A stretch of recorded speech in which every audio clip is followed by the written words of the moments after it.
Muted. Anyway, I didn't say anything important. So you guys, you didn't miss anything. You did not miss anything. Which rook? I'm taking challenges. Okay. Blitz challenges 5 plus X, where X is between 1 and 5. For the mathematically oriented. Welcome to America, to MURICA, the great America. I'm in Hungary where, things are marginally better. Alright, it's very cold here. You thought it was you? No. I forgot to turn the sound on. It's very deep. Very, very deep stuff.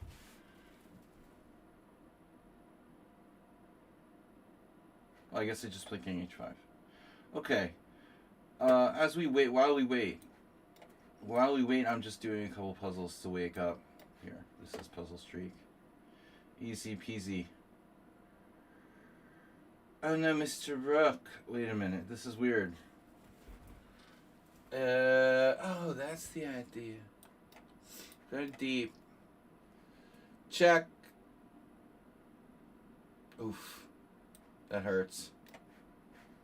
Check, it hurts. Always check, it hurts.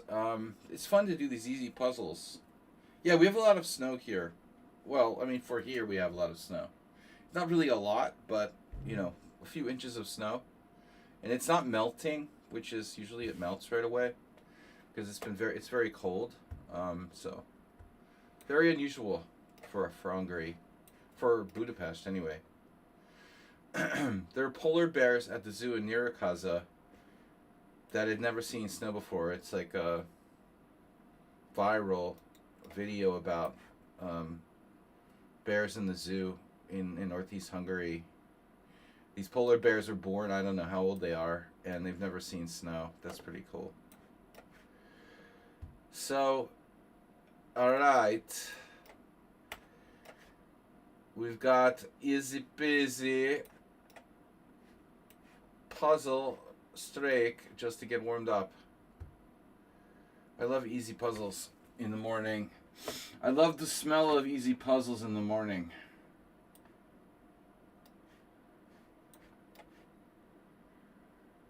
Like Dennis Hopper.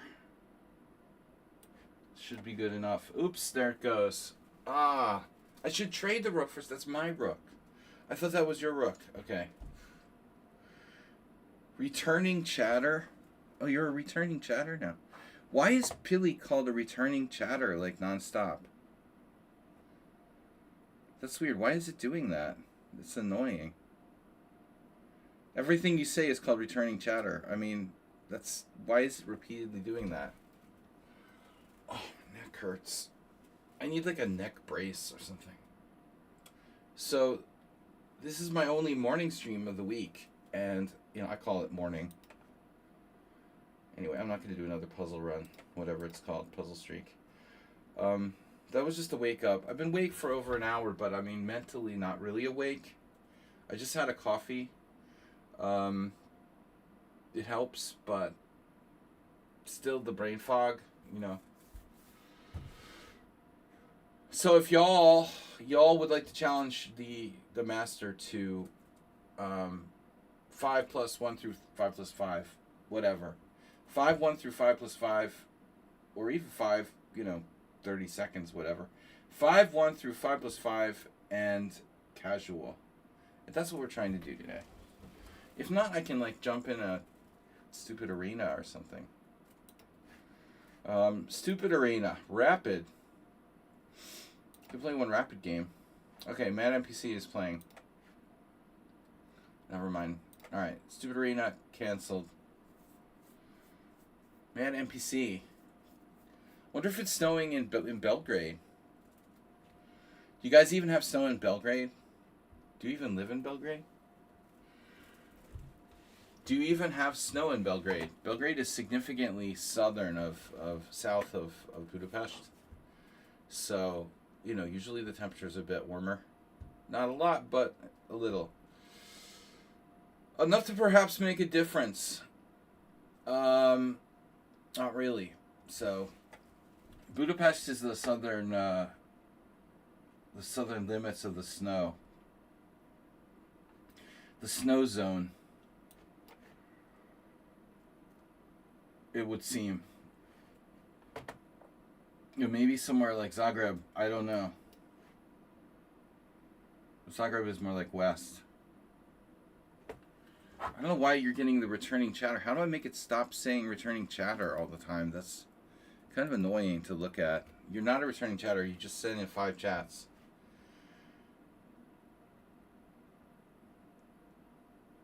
Was it you I had the game against before? Did we have this? You played e5 and I played bishop g4, right?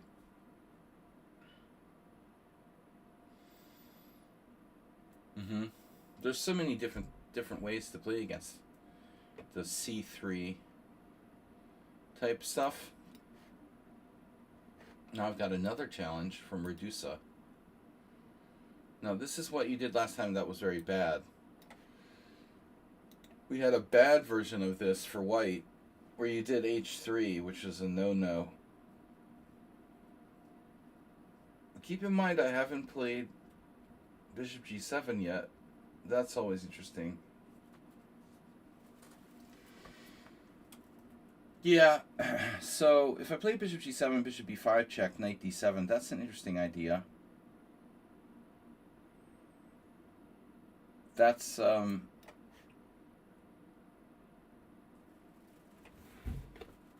there was this Kaidanov game I saw where Greg was white, and his opponent played knight d7, which I think is like a newer idea.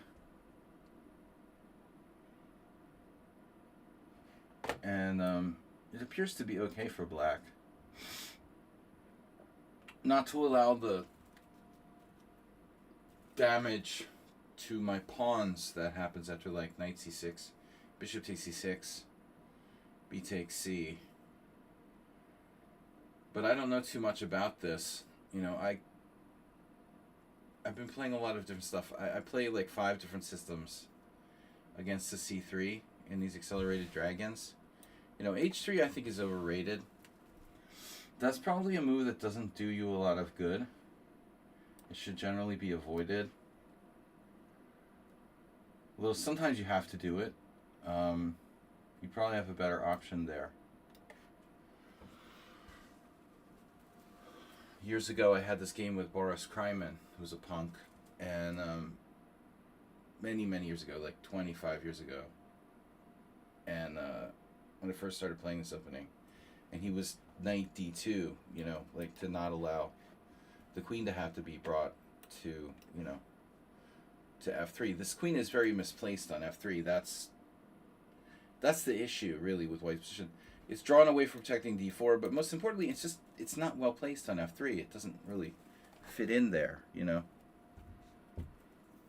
So be it. But okay, my knight on d7 is also weirdly placed.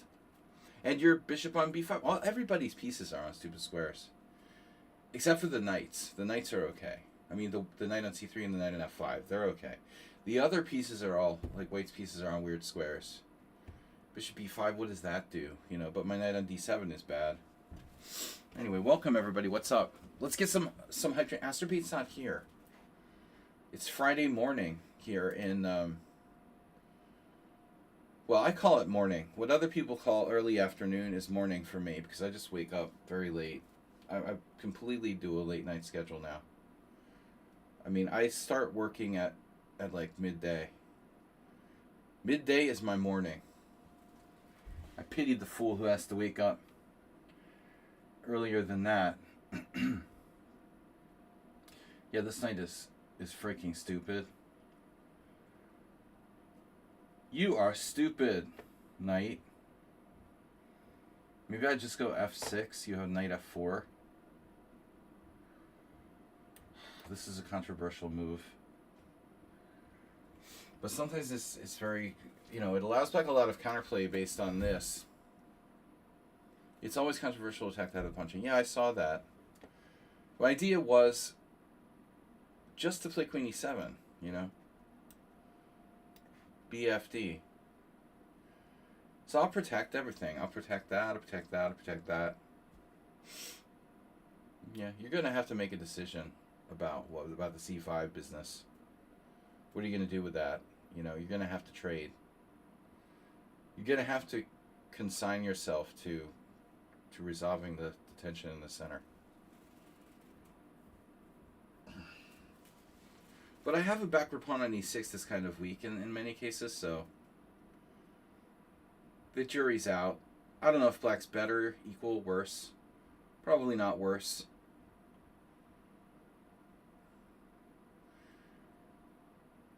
What do you guys want to do? Make fun of blogs? Make fun of other streamers? Focus on chess? Talk politics? America is a shit show.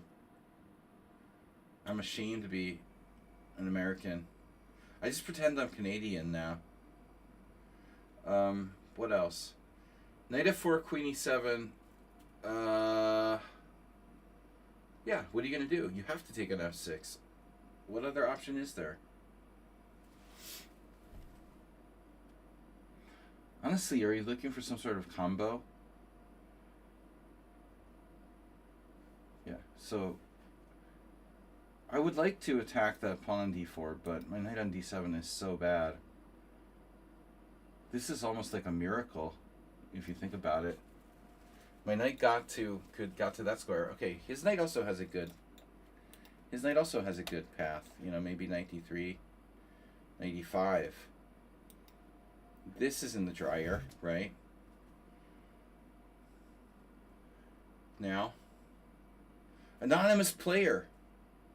Greetings. A really bad crick in my neck. I can't. I don't feel comfortable. Okay, knight e4.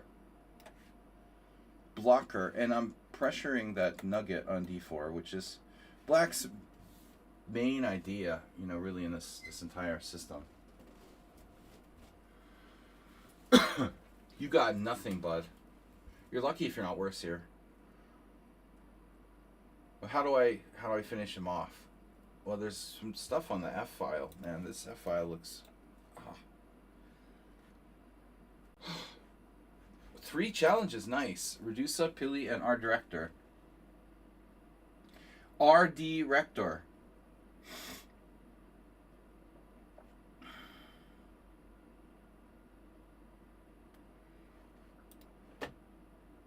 Knight takes e3, pawn takes e3. That's pretty equal. Knight takes e4, bishop takes e4, rook takes f4. There's some complicated stuff going on here.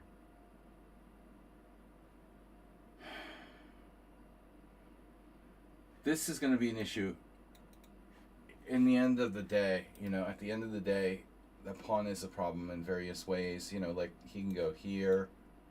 This is on this. He has this. And I knew that was going to happen when I went into this, but I'm very active on the other hand. So the question is, what about knight takes, d4, bishop takes, rook takes f4. Well, he has a combo, knight takes d5. Shit. Knight d6, bishop d3. Man, this is annoying. I really need my thinking cap. Oh, that's the Jesse Cry thing, right? He puts on his thinking hat. So stupid. Alright, yeah, whatever. I don't know. I'm just tired. I don't know what to do.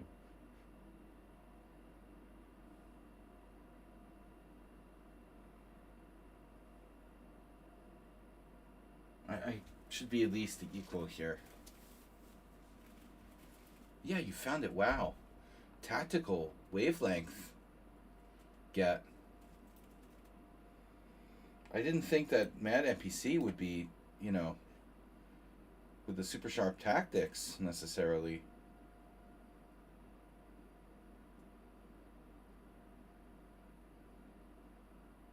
Huh. Oh shit. So we're gonna have a problem here? Not really.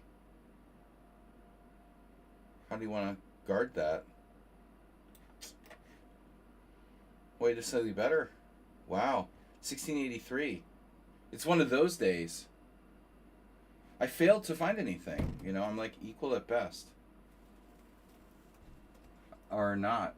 Or not even. Man, you had a winning move there. Phew, bro. You need to work on the tactics.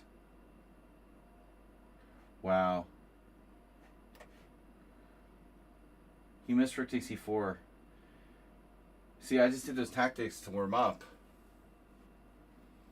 I saw that too late. Rook takes c4, bishop c4, winning my queen. You win a piece. Clean. 1600. My butt, he's 1600.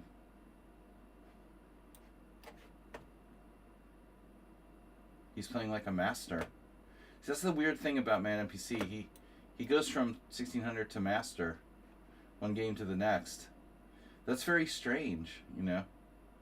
How do you do that? You like switch it off and switch it on again? I don't really understand. He's also like, what? Just dropped a piece. There, it turned off. He just dropped a piece. Oh. So if you didn't make one move tactical blunders, you'd be like 2000. Crazy. This whole game very good.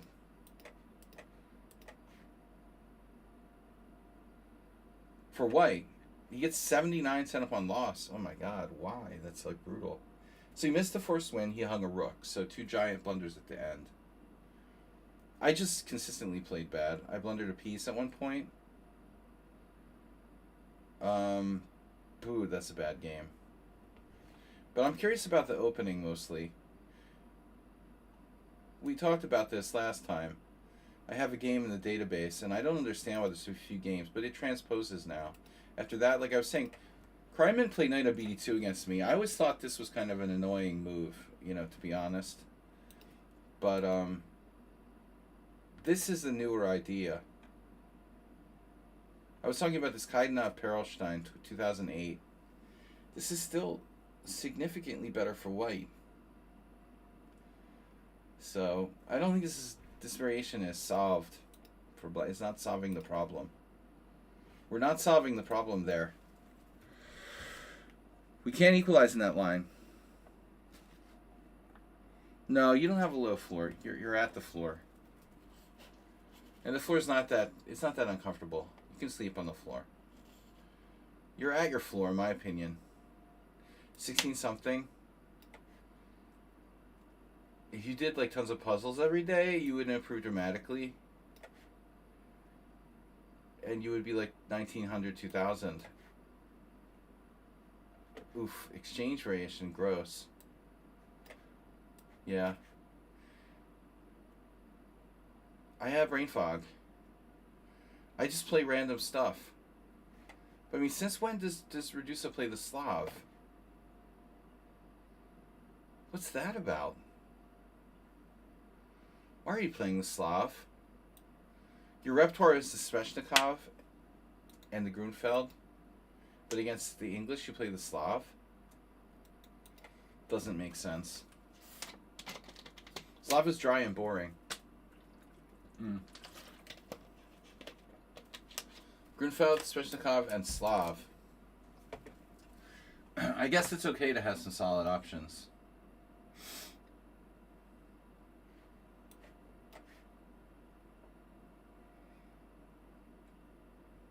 This is like really old school. I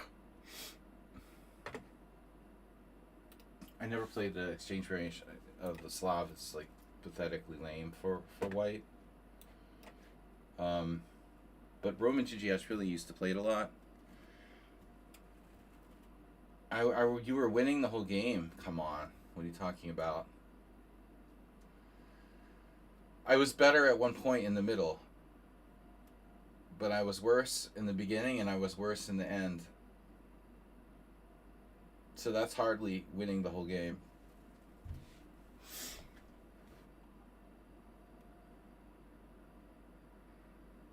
So watching Roman play the Exchange Slav years ago, I picked up a few things, but it's just extremely dry and technical. Oh, you're talking to Pilly. Sorry. Text is so hard to grasp the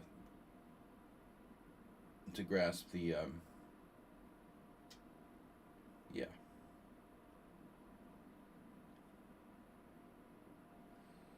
Context is the word I'm looking for. The word I'm looking for I can't say. Pawn takes.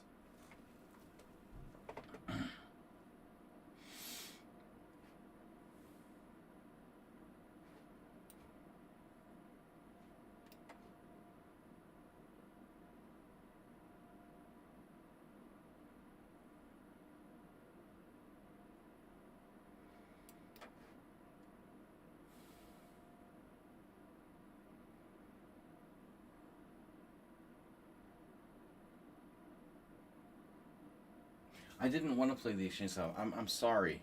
I don't know what came over me. So c4, c6, knight f3, knight f6, knight c3, d5. And then I'm so bored of playing against a Slav. I just randomly did this. And I was going to play g3, but I realized it's just terrible. You know, he has d4.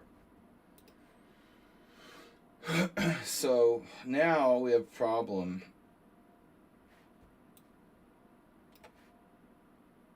Speaking of terrible, this is interesting. Whole different animal now.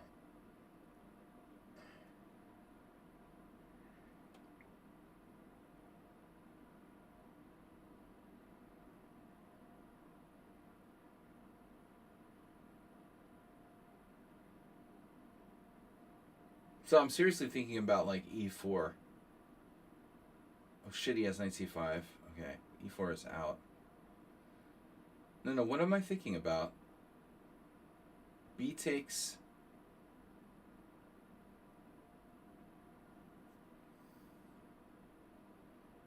Castle queenside.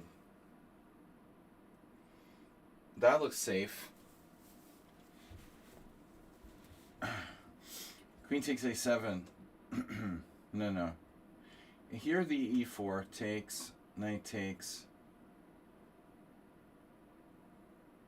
He has e4, knight c5. It's a very strong rejoinder, so e4 is out.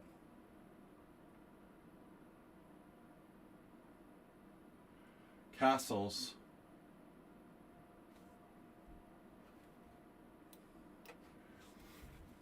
So we got opposite color bishops, and I think the important thing to recognize there is that material goes out the window to a degree when you play opposite color bishops. Compared to a normal position where there's no opposite color bishops, material is like slightly less important in terms of like pawn, extra 2 pawns, whatever. The initiative matters more. It's a very sharp type of scenario. So obviously taking on a7 was terrible because of yeah, I don't know what I'm talking about. I had some weird hallucination. Taking on a7 was terrible because of bishop d3. Taking on a7 was possible, actually, but it was greedy. You know, I don't think it's a really solid thing to do. e4 still interesting. I don't think it does anything.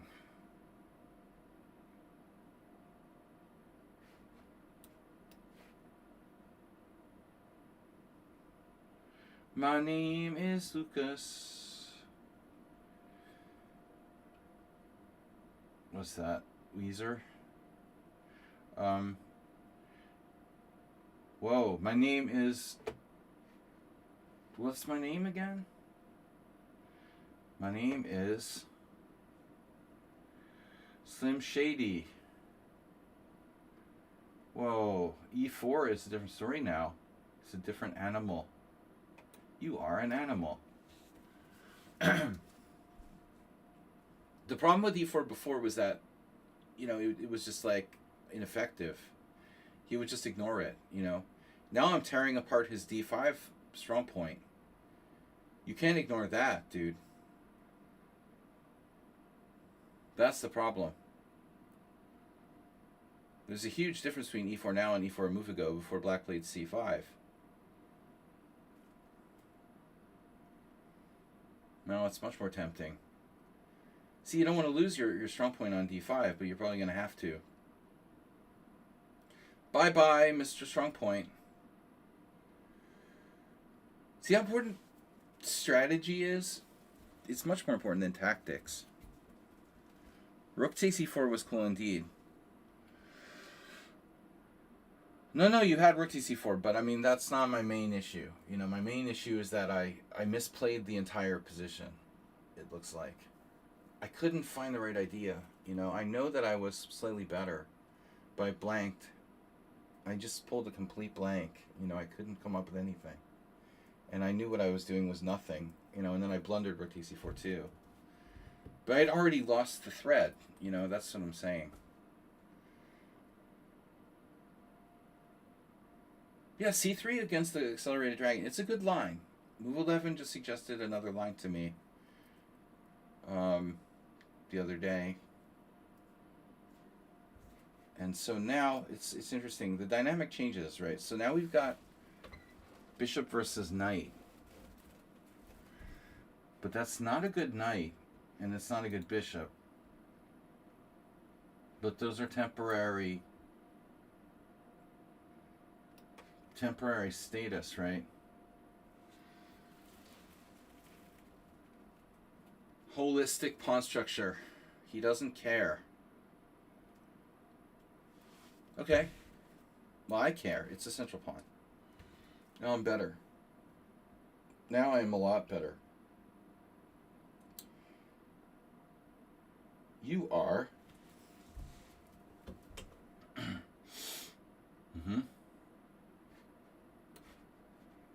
Knight b6. Yeah, I'm just begging for it there. See, I gotta stop being materialistic. Wow. Shifting sands of time.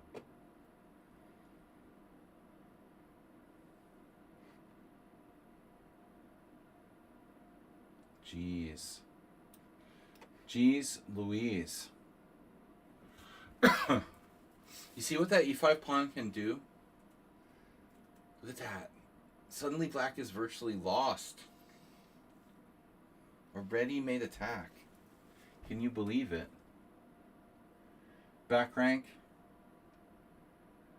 Back rank, anybody? Oh no.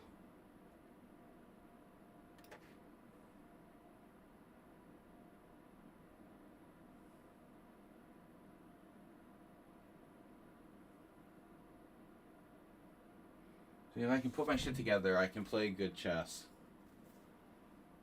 And this is fatal. You are fatally dead.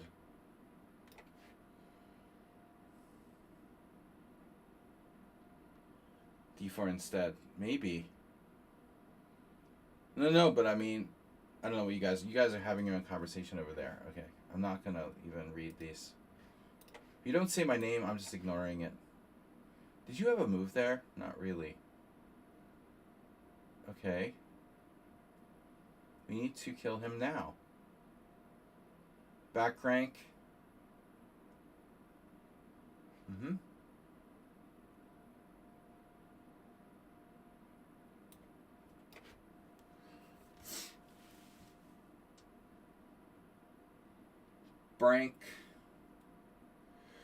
Branky. Oh no. Now the caveman approach would be G4, but I have a simpler method in mind.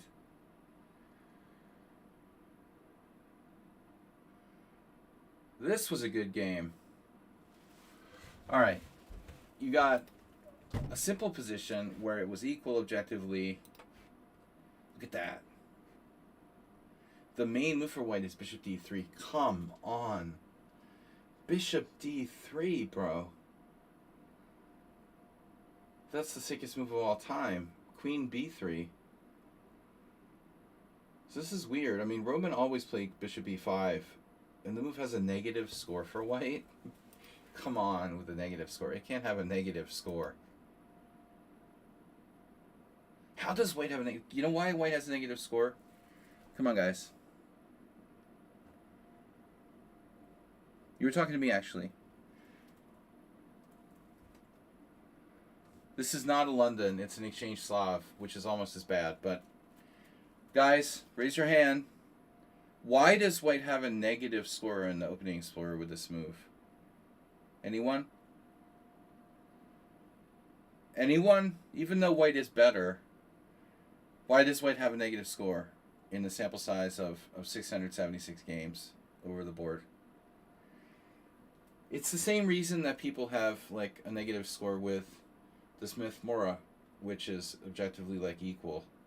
Because only people who suck play this opening. Simple truth, you know. It's like the exchange French or the Smith-Morra. It's a crappy opening. I mean, it just sucks. It's unpromising for white, you know. So these people are like playing for a draw. It's like the exchange French. You know, Jesse Cry.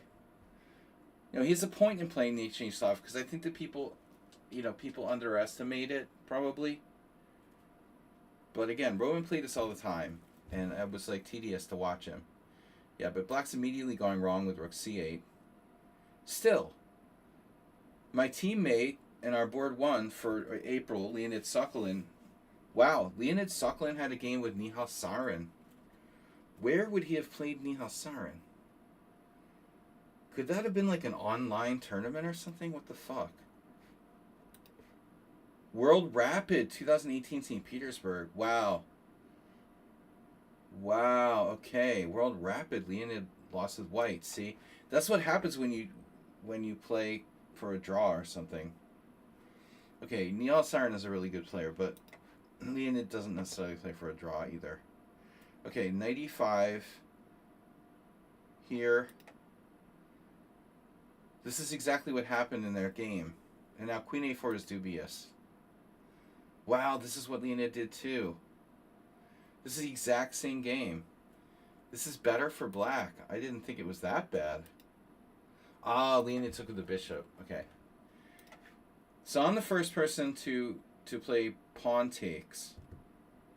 Yeah, I mean, bishop takes is lame. He's trying to play safe against Nihal Sarin. But this is much more interesting, honestly. So see what I'm talking about here? After knight d7, bishop takes c6. Immediately, like, Radusa has a tough choice between taking with the rook and taking with the pawn. You know? I don't know which way he should take back. But see, this is... The computer says black is slightly better. Okay, fine, but it's sharp. So, I don't know which way you should take back. B takes C. And now queen a3 or castles. And now my bishop is worse than your bishop. But queen b6, not the greatest move. I had e4 right away. And then after this, boom, white's got a like clear advantage. That's how fast like things can go wrong. All right. Pili. 5 plus 2, 5 plus 2, 5 plus 5, 5 plus 5. All right, I got to remember. I'd like to give you guys a choice.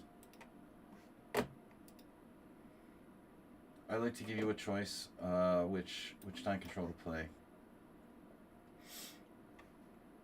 Yeah, sometimes you have to consider the factors when you look at the statistics about an opening. Not all, openings are created equal.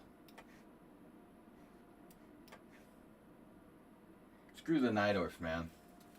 Really hard to play the Najdorf. I'm trying, but it's kind of a lot to absorb.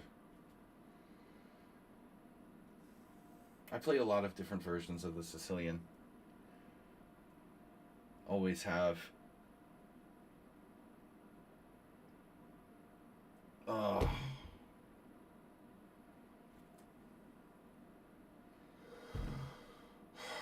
So. Oh. Gross. Ugh. Even grosser. Alright, so I think, therefore I am. You know, I don't have to take that pawn, if I remember correctly. There is another option here. I think, therefore I am.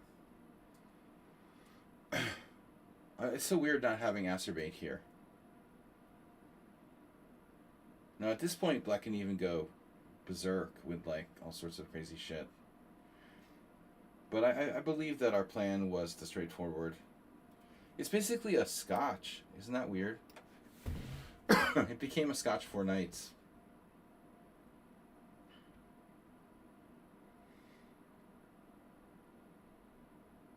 But, okay, but we have a move. Queen h4. Totally insane in the membrane. Queen h4 psychopathic move. Yeah, I'm not going to do that. Queen h4 g3. Might even be good.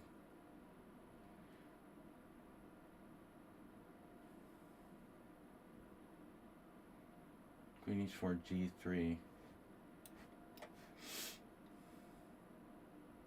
What the hell's my plan?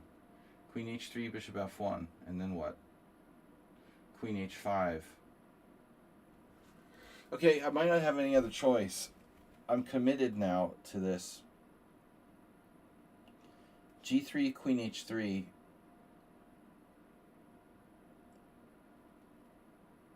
Bishop f1. This is a very bad move. It's a very bad move. So you have to play g3. I play queen h3. You play bishop f1. I go back to like h5, and then you can put your bishop on g2.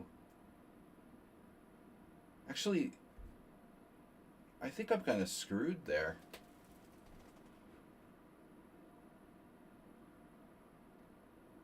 You know, I mean, we'll look after the game, but I think I'm in big doo-doo. Really deep doo-doo. After that move. You take the bishop, but I feel like I'm going to minimize my risk here. We got a pleasant endgame, 2 bishops. Black slightly better.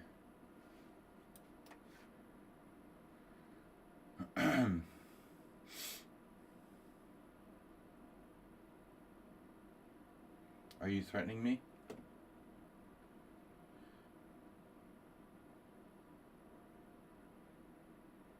Can I see the future? ICE, the future.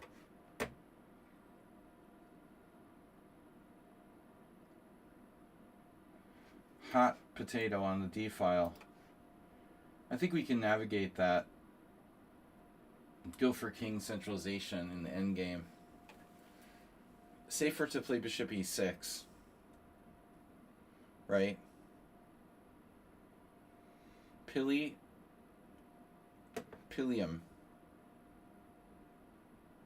No relation to Cheesy Noob. Cheesy Noob is higher rated and has a really bizarre style that's hard to miss. France has huge snow, right? England with a giant snowstorm. Even as far south here as Budapest, we're freezing our asses off.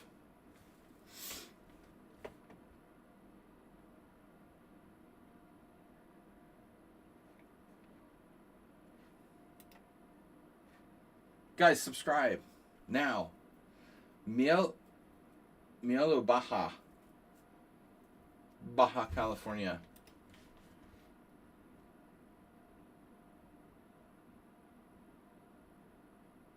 Life's too short to play the Caro-Kann. Right. My plan was... Don't know. I don't remember. Okay. So... See, I don't really want to trade bishops. That's the problem.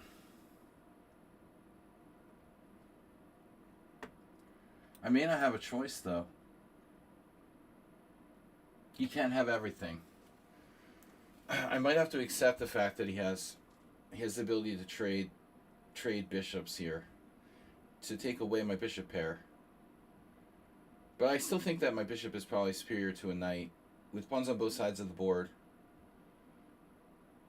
You know, my pawn structure is not really bad. I have an isolated A pawn, but that's a minor detail.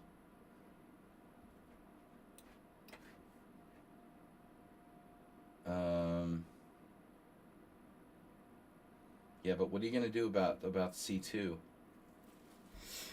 Isn't that kind of the issue?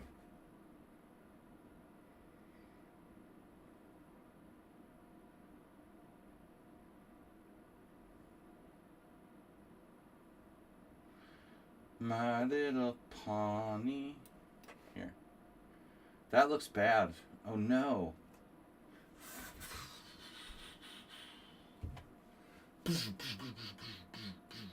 Yeah. 2 bishops. See, you should have traded out the bishop. I told you so. Now you're lost. You are lost. It is lost. Probably not high percentage chances of drawing this for white. Down a clear pawn. Protected passer in the middle. 2 bishops. And I don't really want to trade the bishops anymore, but I could if I want to.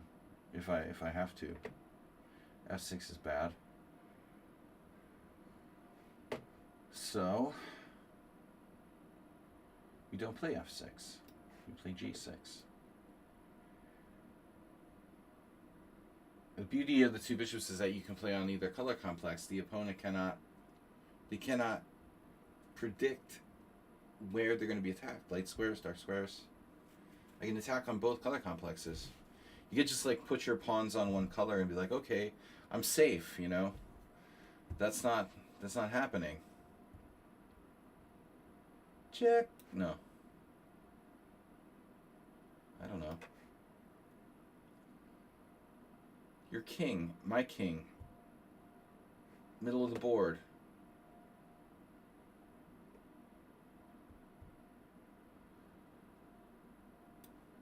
Oh, that hurts. Okay. Centralize.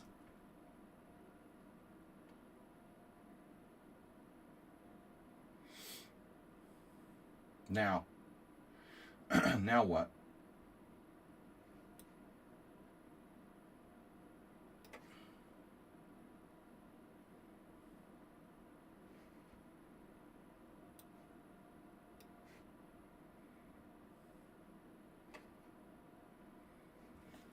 We have everything. Extra pawn, invasion of the body snatchers, this, push,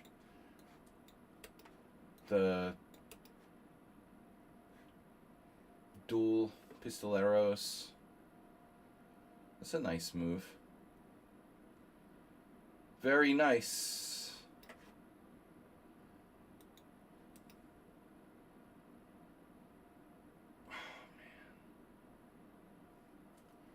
I probably should have played a different move there. Because now he has some counterplay.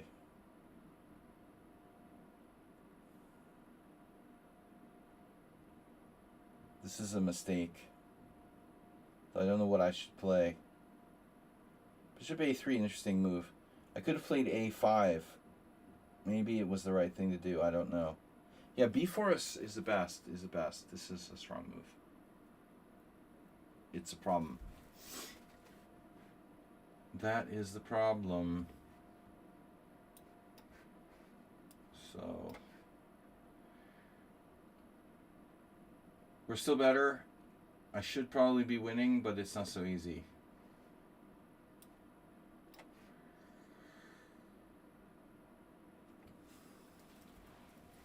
Time. Players are bored. Hi. How are you? Okay. Now I can exchange.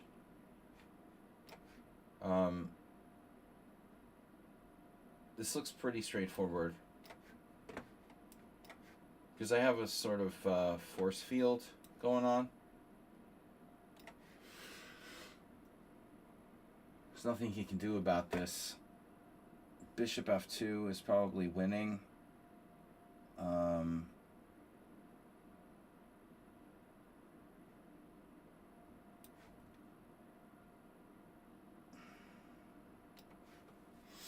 H5 also very strong.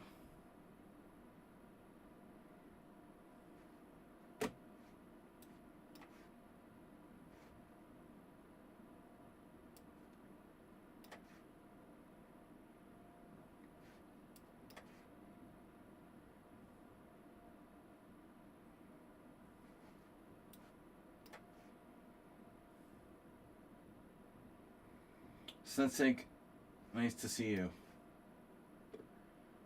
Nice to hear you. Nice to see your text.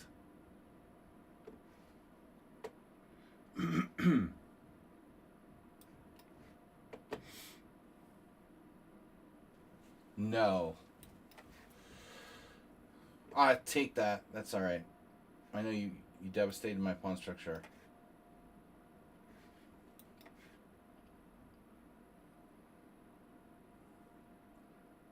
Yes. You were lost. So let's see the opening. Remind me of this line, right? My best game today.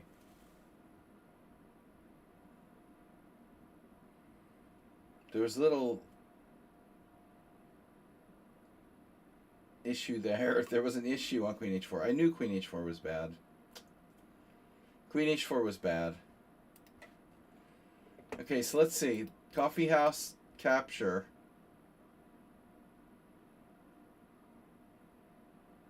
No one really good has ever played this for a reason. Bokrosh played it once and lost. He's a friend of mine. It's not a good idea. And this Mazur guy, Mazurkist, overrated.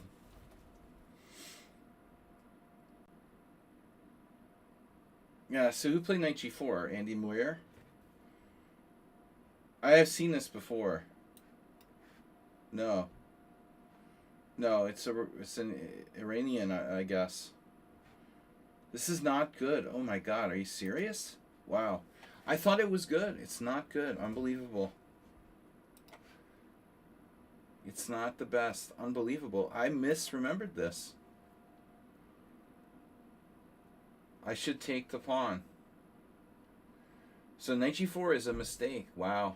You learn something new every day. I thought it was good. Black won the one game where this was played. It's playable, it's interesting, but it's not the best move. I usually take. This is a stupid endgame. Michael Haddonfield. Mark Haddonfield. Heidenfeld. So, interesting. I had misremembered this. The other possibility is going to D7, which is what Turzo did, but it's also passive. Yeah, this is stupid. It's passive, so I have to take. Okay, interesting. I didn't remember that. That's funny. Nefidov is here. Gobble roll mops. Roll mop models. Roll model mops. All right, Nefidov. Oh my God! Thank God he's not white. And no exchange Slav. What am I going to do with them? Super greedy and play bishop f5. I'm just, I misevaluated Queen H4. It was a momentary, overconfidence on my part. Oh, okay, C5 now. Nefedov playing the Sicilian.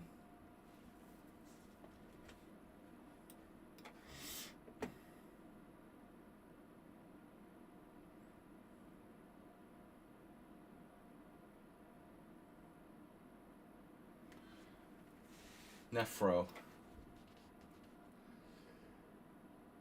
Nef.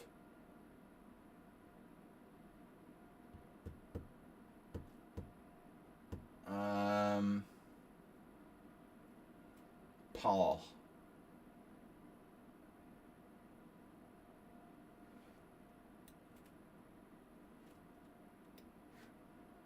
Pal Mal. Thank you for the game anyway. Yeah, okay, Knight G4 is a common idea from the 11 fish variation of the dragon. The same theme happens in 11 fish dragon, and I thought that Knight G4 was good, but it's not. Nice to know. Okay. So this is known. And I don't know what the... Well, I don't think that it's dangerous, but it's playable for white. It was very trendy about 20 years ago. 2000. That's 25. So it was trendy 25 years ago. Okay. My bad. It was trendy 26 years ago. H6 is a bit passive. Black doesn't have to do that. Although I don't know if I can really take advantage of it. We can try, right? Now there's a matchup like I would have liked to have seen. You know, Spassky versus Nefedov. Who do you like in that matchup?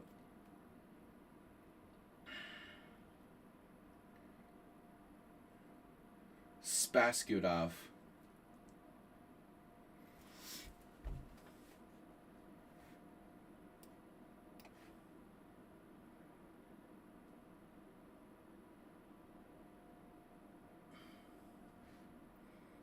Spaskudov. I like that. That sounds cool. All right.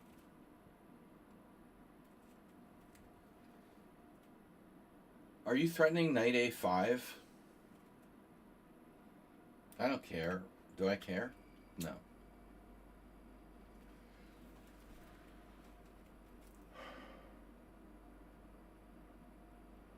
So Nefedov is usually playing e4, e5.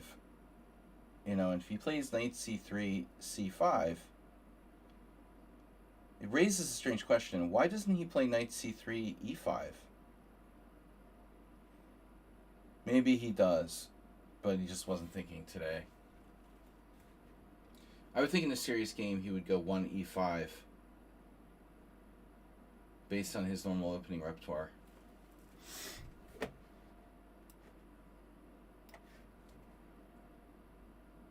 So what's our plan? F4?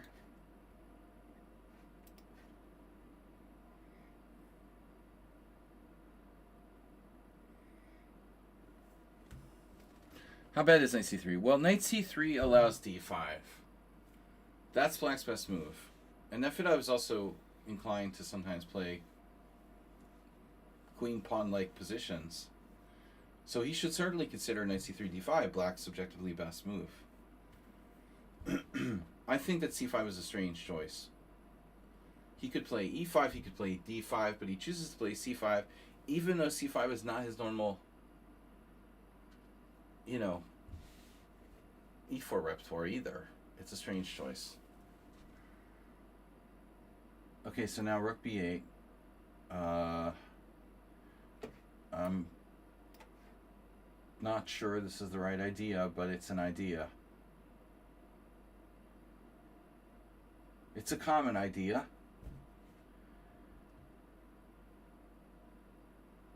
I'm effectively playing the Vienna game. So now Nefedov could feel maybe more comfortable. He's got a structure based on e5. It looks like a Vienna game. For me, it helps a lot to play positions that are familiar. I feel like with Nefedov, it doesn't matter as much as I thought. You know, he doesn't seem to care that much if he gets new types of positions. He seems to be more adaptable than the average bear. I mean, for a guy, I'll say this, for a guy with a pretty limited repertoire, very strict sort of repertoire, Nefedov doesn't seem to mind getting into different sorts of positions. Because most people would be more like upset about it. But he's not most people. So queen h5, triple attack. How about developing my pieces? What's the center? Knight f5. I want to develop my freaking pieces, but bishop g5 is coming. And what am I going to do about it?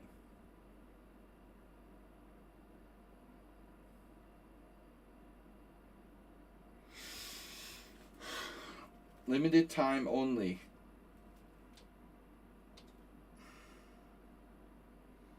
b5 is in the works for black here. Bishop g5 is going to be extremely annoying.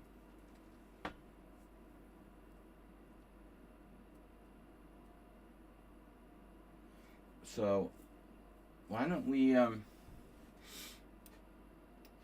prophylaxis? Let's go back first. Let him decide what to do. Then we'll decide what to do. Does it anyway, okay? But now I have options.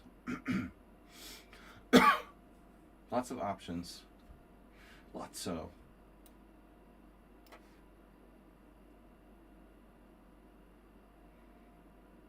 Lotso the bear.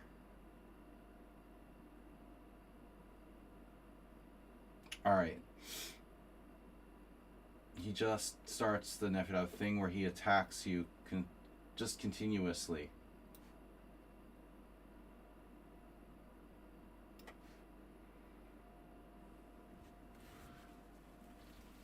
One threat after another.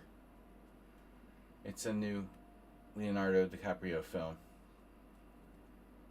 Yep. Almost a threat. It's practically a threat.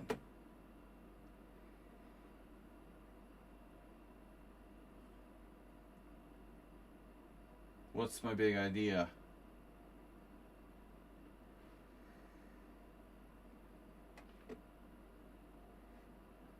Or whatever. I mean, this has got to be played eventually.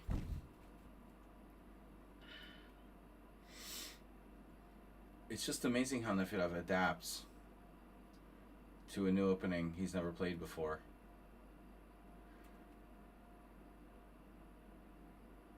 How often can he face knight c3? Seriously. Thanks for the New Year wish. Not Pabu. Happy New Year to you. How often can Nefedov face one knight c3? Most people don't even have a repertoire against that move. You know, they're like, just they make it up as they go. And I mean up until the 2200 level. Because it's so infrequently played.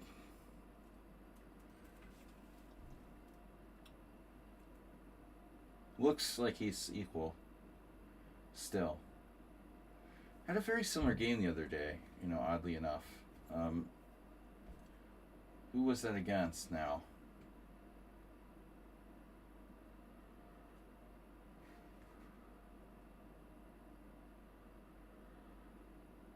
C3 drops material.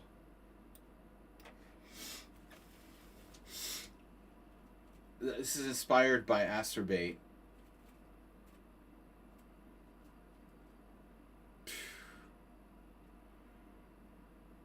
When I first started working with Asterbait, one of our regular viewers, he was playing the so-called Baudelaire attack all the time with white.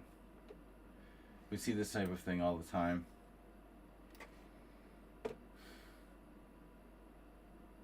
Fine. Be that way.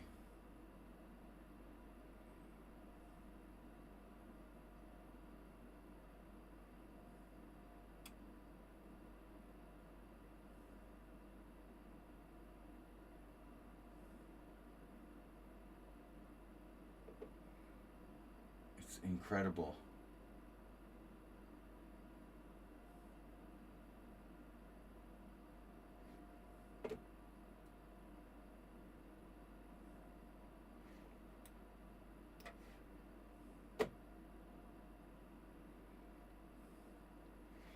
How do you like my diagonal?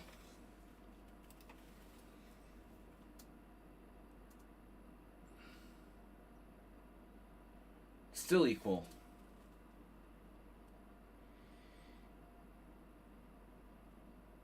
I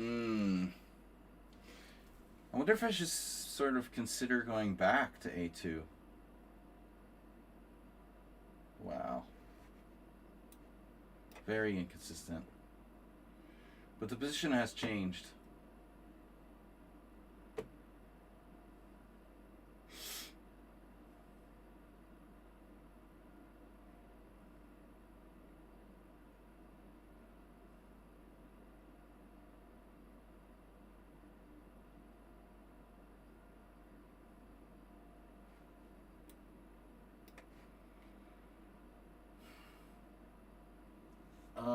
I guess I missed 95 there.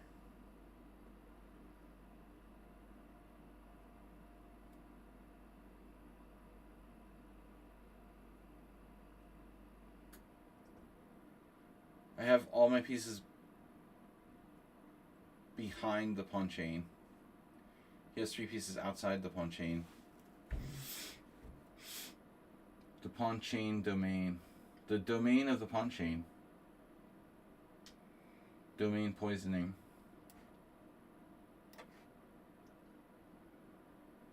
Don't do it.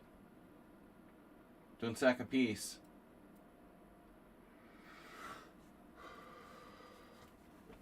That'd be funny if he played bishop takes. Now rook takes loses to knight h5, so I have to take with the queen.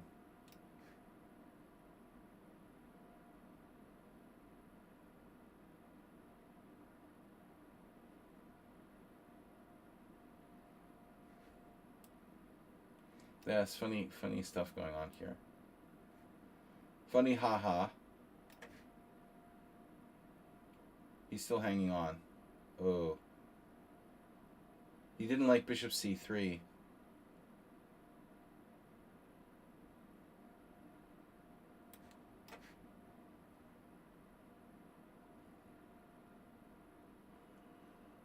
No. Okay.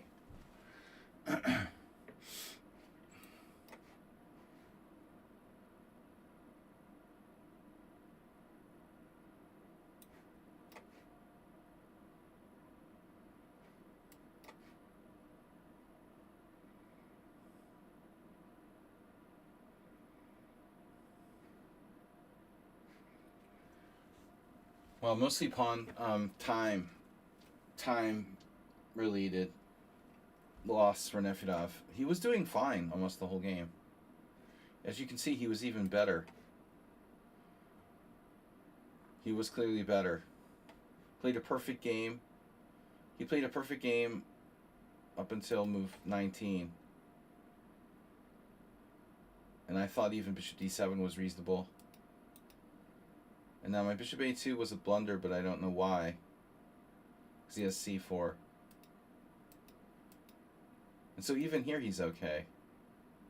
He decided to trade his bishop on f4. I don't know why. Well, time. He was down to 14 seconds. You know, it's all just time.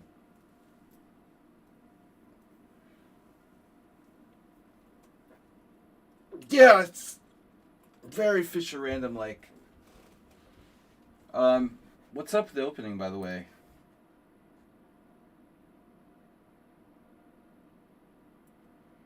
There's a couple of games. Julio Granda played like Nefedov. This Albanian guy, Shaitai.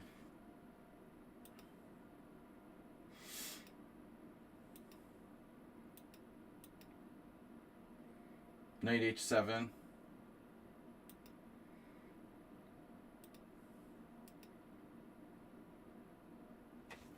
The computer claims that I have a tiny edge here. So it looks like I should resolve the tension with the dark square bishop.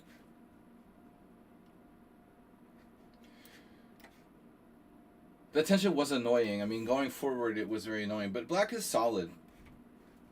All right. Anyway, Sun Prism, Prism of Sun. Guys, please subscribe and follow. Americans. Are there any Americans here? American? Wake the fuck up if you're from America.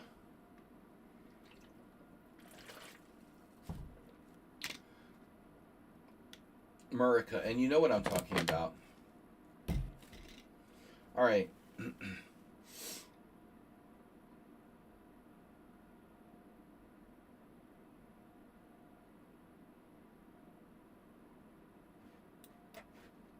We haven't played a 3am defense in a long time. Not Pabu is from America. Yeah, unfortunately. Unfortunately is right. I'm from America too.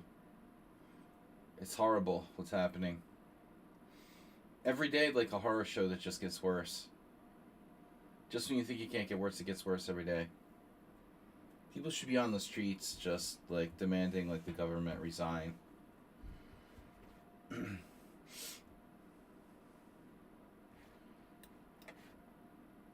All right.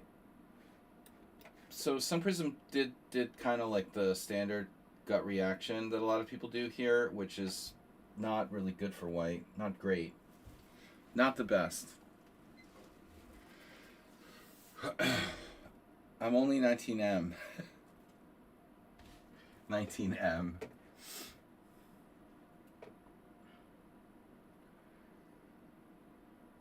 All right.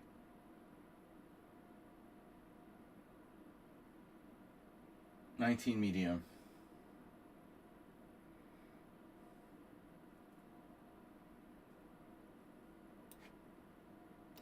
I don't know which way to play this. It's been a while. I haven't been practicing, but Knight h6 is not a good move for black, but it's a practical opening for blitz. I could probably play this opening in like hourly arenas and destroy people. I've done it before.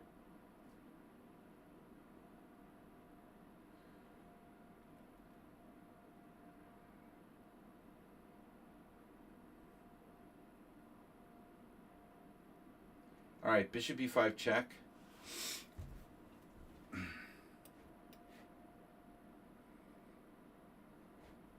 Black has to react. I mean, white rather has to react after d5. Best move for white here is pawn takes pawn. The second best move for white is knight to c3. And the third best move is bishop takes h6. But after bishop takes h6, the best move for white, again, is either pawn takes pawn or knight c3. The e5 is not good. You have a kind of lame... After this, you get a lame advanced French. So this is more or less what black is sort of basing the whole thing on.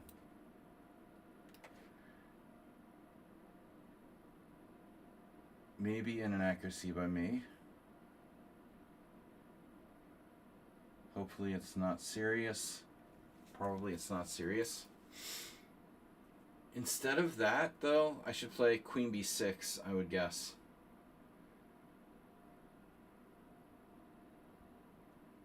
It looks like e6 might be a slight inaccuracy.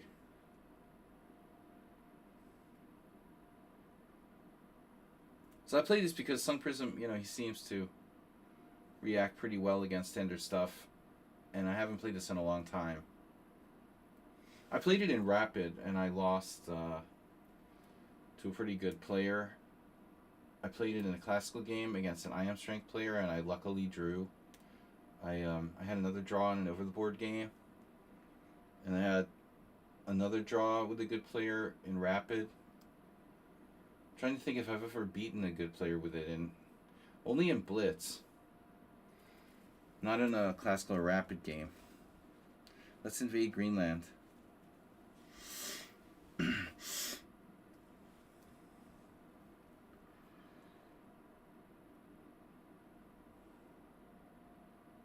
Yeah, immigration officials should have complete immunity for just murdering whoever they want on the street. That's totally acceptable. This administration would defend anything. Like Donald Trump joked when he first ran for president that he could kill someone on Fifth Avenue in New York City and get away with it. But that like reality is like basically happening now, you know? It's just ridiculous. People ask me like, how did you know to leave the United States? It was a coincidence. I was just lucky. It's like the only thing I've been lucky about. Although Hungary isn't great either, to be fair.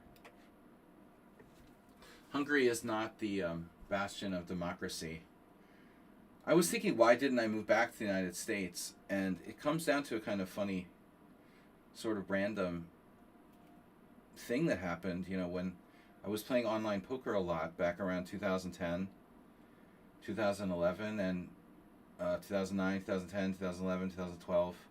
In and around there, when they banned online poker, or they stopped online poker in the States, I think if that had not happened, maybe there was a chance I would have moved back to the States.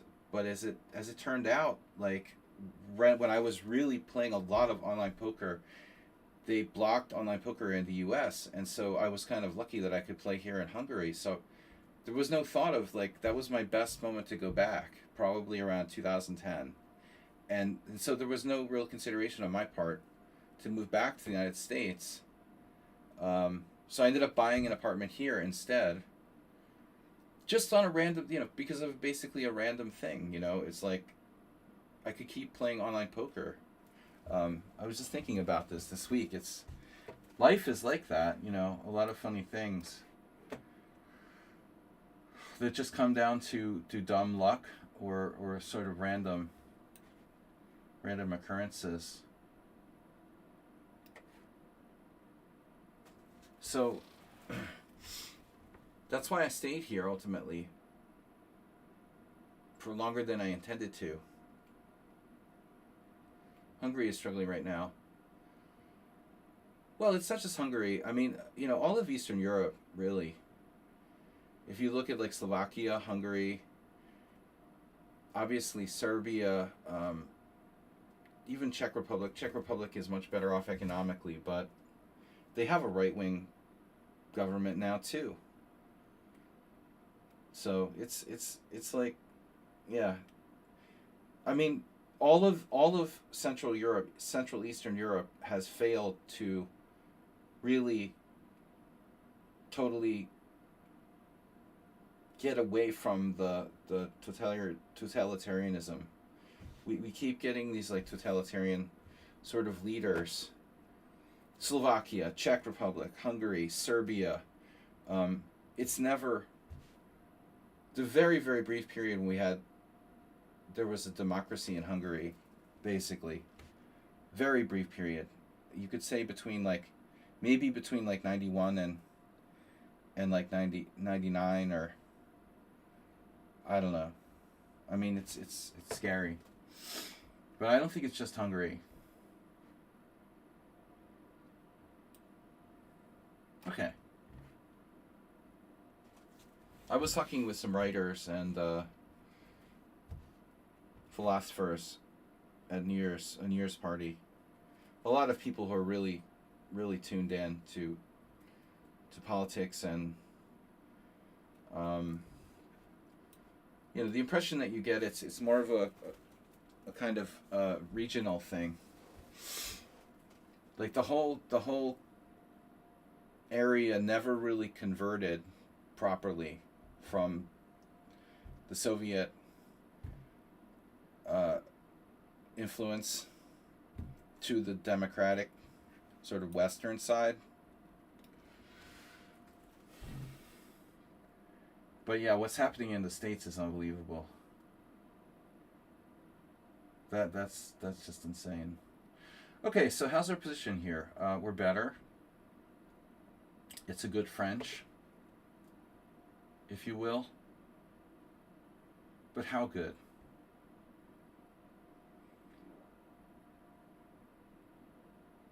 I wonder about C4 objectively.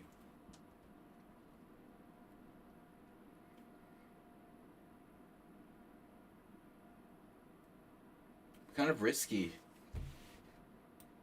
Well, anyway, it's a fast game. I don't have too much time. But I do think that playing c4 would change the position a lot. Something I normally don't do. Yeah, this is what I figured. So he goes for a Nimzovician type scenario.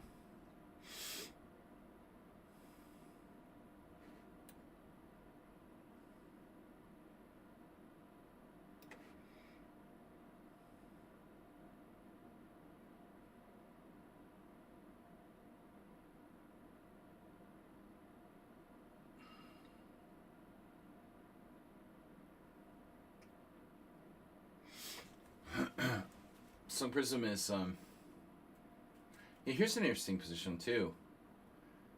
Bishop f8. Nah. I'm gonna have to give up my bishop for the super knight. Uber knight. Takes of the rook, I go here. Yeah, my h6 pawn is weak, but so is your c3 pawn. And your c3 pawn is much more important than my h6 pawn. Well, somewhat more important, I would say, anyway. I keep thinking back to the last time I played Varouge Akobian on the white side of a classical French, and he had this stupid pawn on d5, you know. The French player, the really dedicated French player, you know, must emphasize a lot that that pawn on d5 is like their game, you know. It's like existential. It makes black's position great again, so to speak. Okay, so what are we gonna do?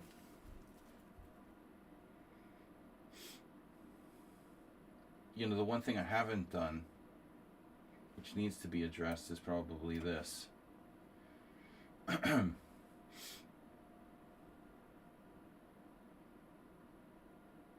But I love the way the Sun Prism is playing overall.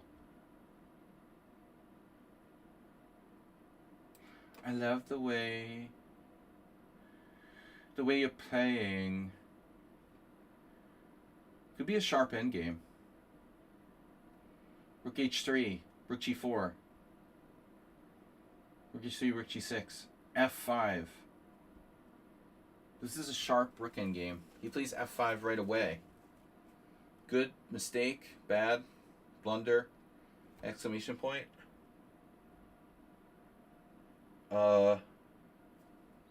I have no idea, but we're gonna find out. He's really low on time. I have rook g6. I also have rook g7.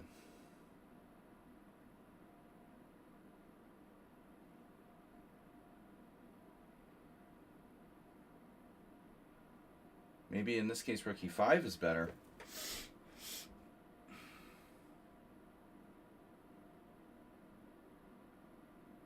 We also have some threats against his king, possibly.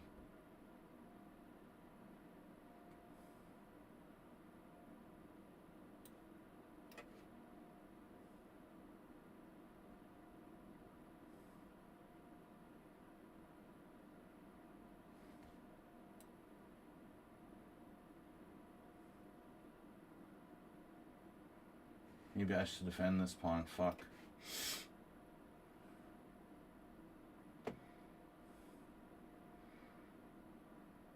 Five pawns each. Okay. Now it feels like a typical kind of endgame. What are you doing? You just blundered a pawn? No, it's not so simple.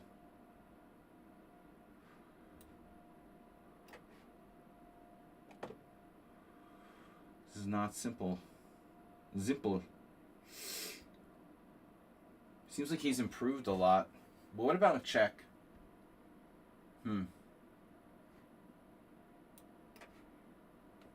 What does this do for me?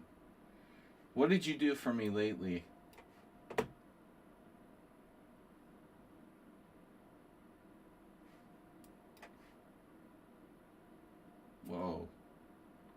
Okay. Wow.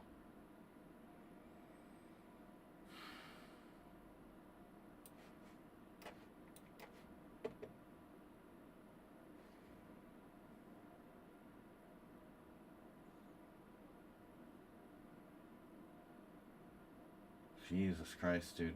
He just gets better and better.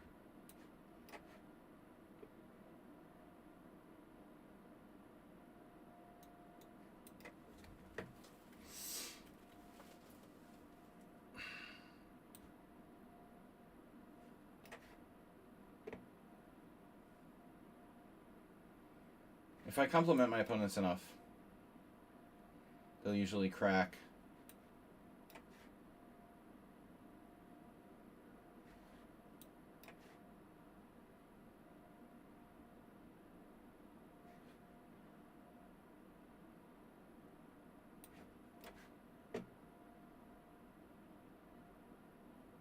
And what does this do?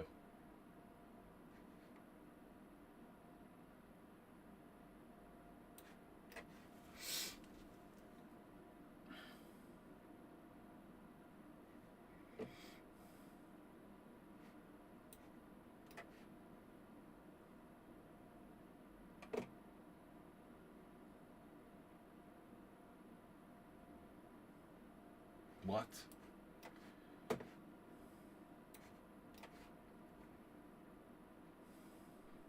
Slightly surprising that he did that.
Just plays better and better, god damn it.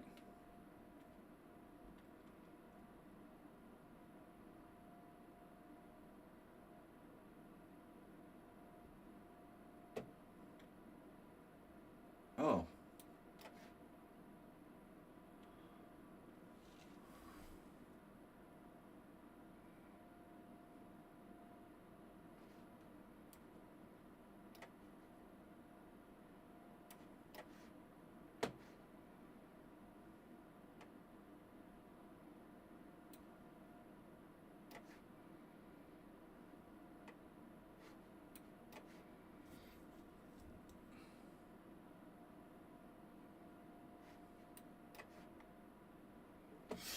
Panic mode enabled.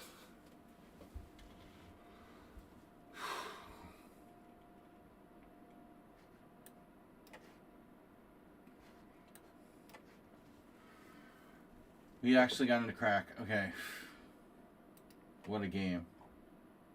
Look at that line. Look at the line. Look at the line. It's flat until move 49, move 50.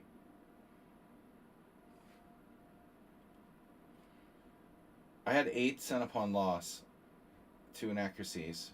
One of them is knight h6, right? I played a good game. Bishop takes f3 was a mistake.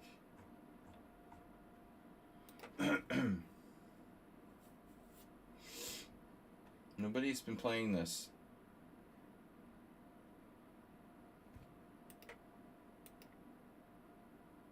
Nobody took up my line.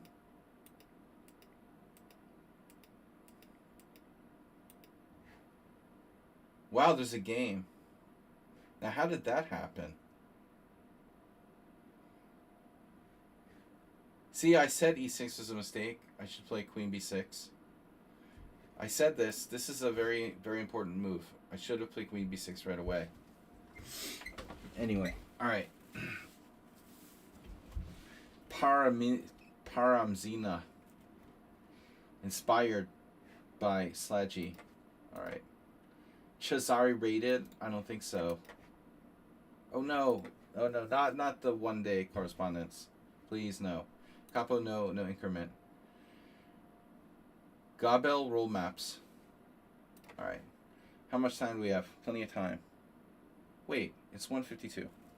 Hungry. There's nobody in the chat. Simon says draw. Of course it was a draw. But, you know, Magnus is going to grind him there too. I'm just doing what Magnus would try to do. I'm just trying to be like my own mini Magnus.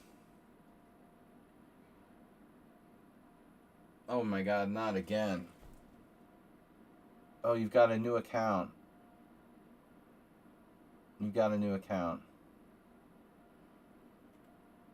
Okay, last time he played this against me under a different name.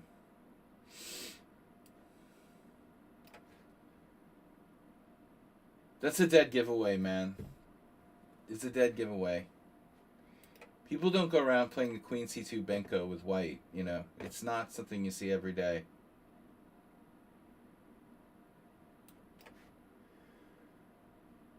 But B4 is the best move. I played it against it under his. I played it against him on his other account. But it was a very close game. B4 leads to a very close game after Queen C2.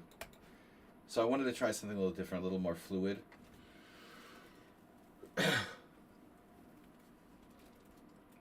You know,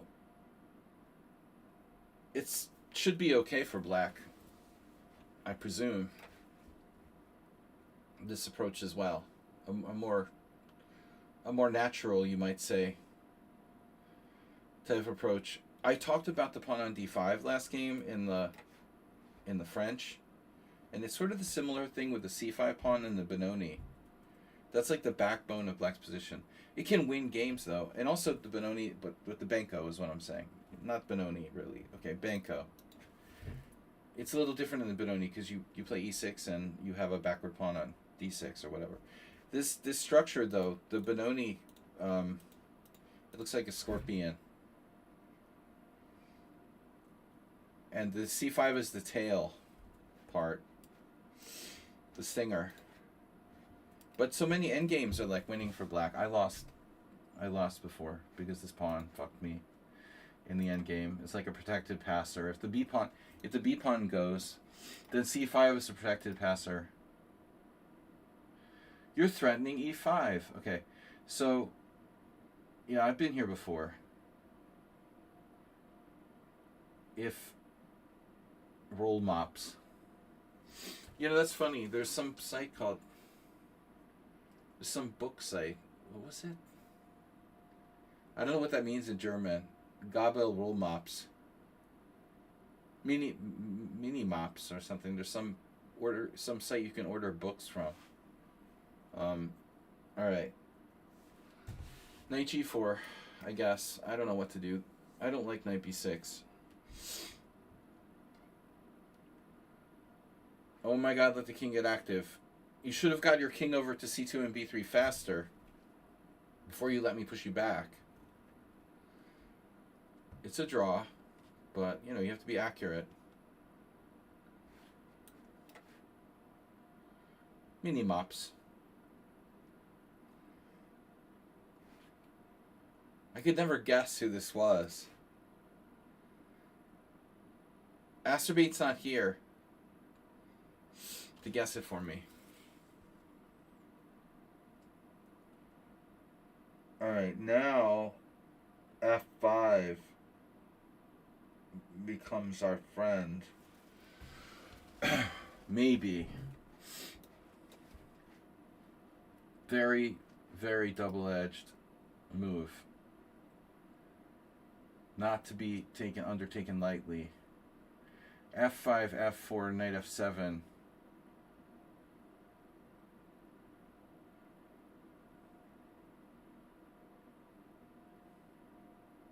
Dangerous. But if I don't play it, you know, white will go f4 himself. The other option is c4, acerbate style. c4, f4, knight d3, bishop d3, pawn d3, queen d3. I'm sacking a pawn for probably active pieces there. Let's try this. We go with the magic knight, the magic flute.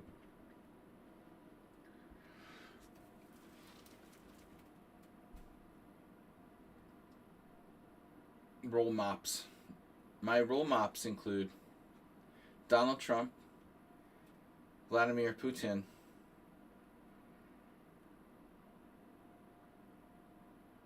and Viktor Orban.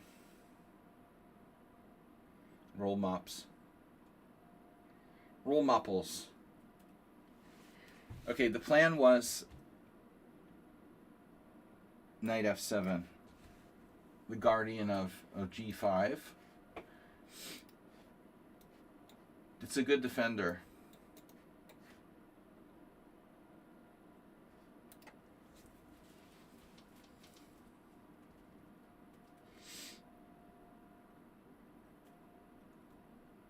You could view f5 on a strategic level as a means of undermining the d5 pawn.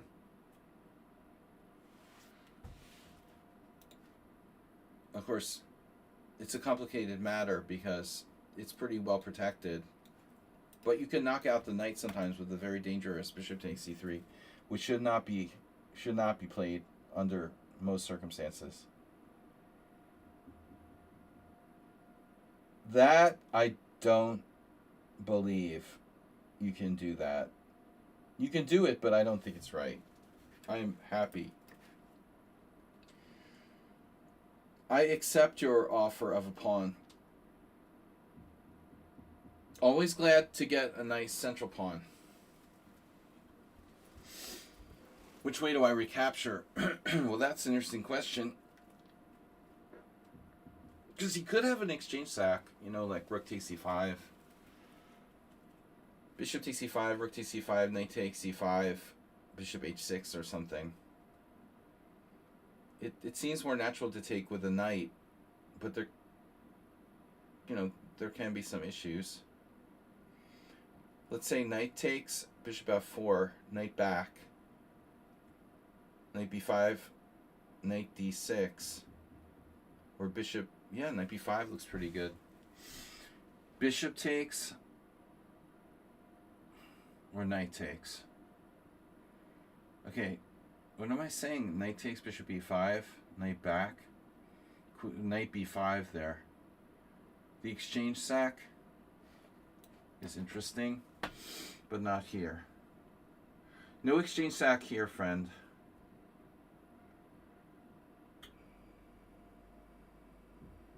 Yeah, he's listening to the stream. I know he is. You might be able to win your pawn back if you're very lucky. Actually, he has some crazy tactics. That's not what I expected.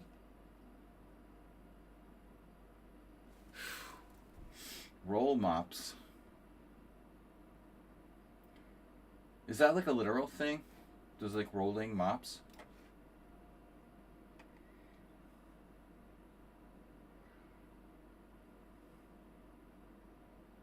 I think it must be. It's a roll mop. Rolling mops. Gobble, roll mops. What is a gobble? Gobble. Gobble, gobble. Gobble, gobble. Gobble, gobble, roll mops. Alright, we have blockaded the key square. So I think instead of queen c2, he should have played knight b5. His play is very logical, but maybe a little too straightforward. You also have this, which of course isn't ideal. Gobble, gobble. What does the turkey say?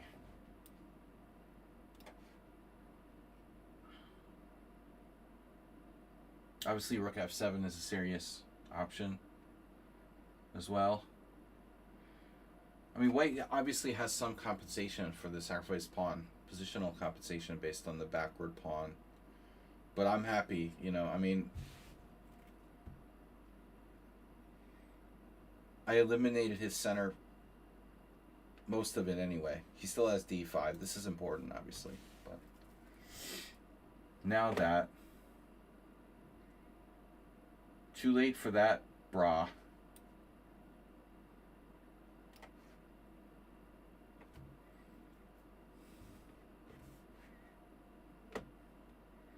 Try a different roll mop.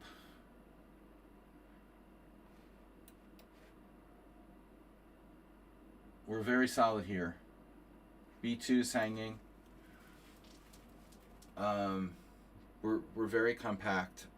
D6, untouchable. Well, it's not untouchable, but I go after this pawn. Deployment insurance. Unemployment insurance.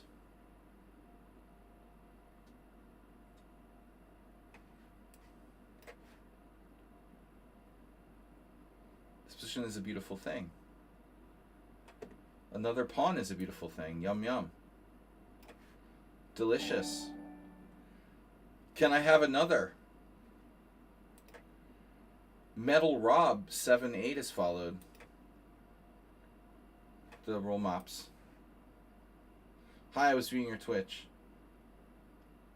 Good, good. Bring your friends. Okay, invasion of the body snatchers. Not welcome.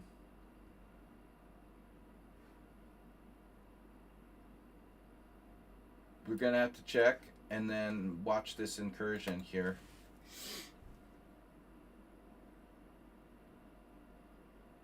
However, shouldn't be a major problem because I'm going to lose my A pawn in some lines. King f7, because I'm up 2 pawns. I could just go rook e1. Bishop c8.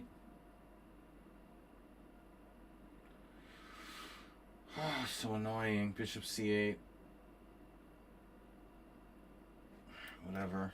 It looks like I'm going to have to give him something back. You can have one back. But I told you guys, what did I say? The beginning of the game, what did I say about this? Do you remember? The protected passed pawn is your friend.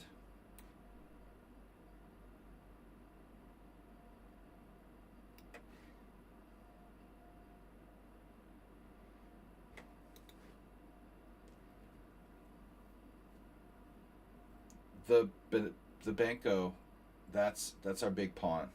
That's the protected passer. The B pawn goes, you have a protected passer on c5. And that's exactly what happened here. And now he's fully toast. Toast con. I thought he was fully toast, but maybe not. Shit. You have a trick? King f6, bishop g7, check, king g5. I'm not afraid.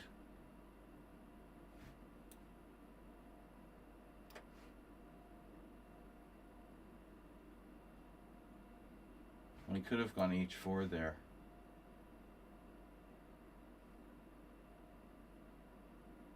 Crafty roll mops. He's a crafty roll mopple. Oh no, you still can't save it. Oh no. You destroyed my protected passed pawn. That sucks. He eliminated my protected passer on c5. That's so disappointing. Yeah. I'm playing better. The last game was 8 center pawn loss, and I think this one might be close. Not quite as good, a little more sharp, but tricky. Yeah. I don't see any reason to take any risks here. Why am I going to take that pawn and let you take something to check? I'm just going to mate you. Okay. So analysis board. Not a bad game.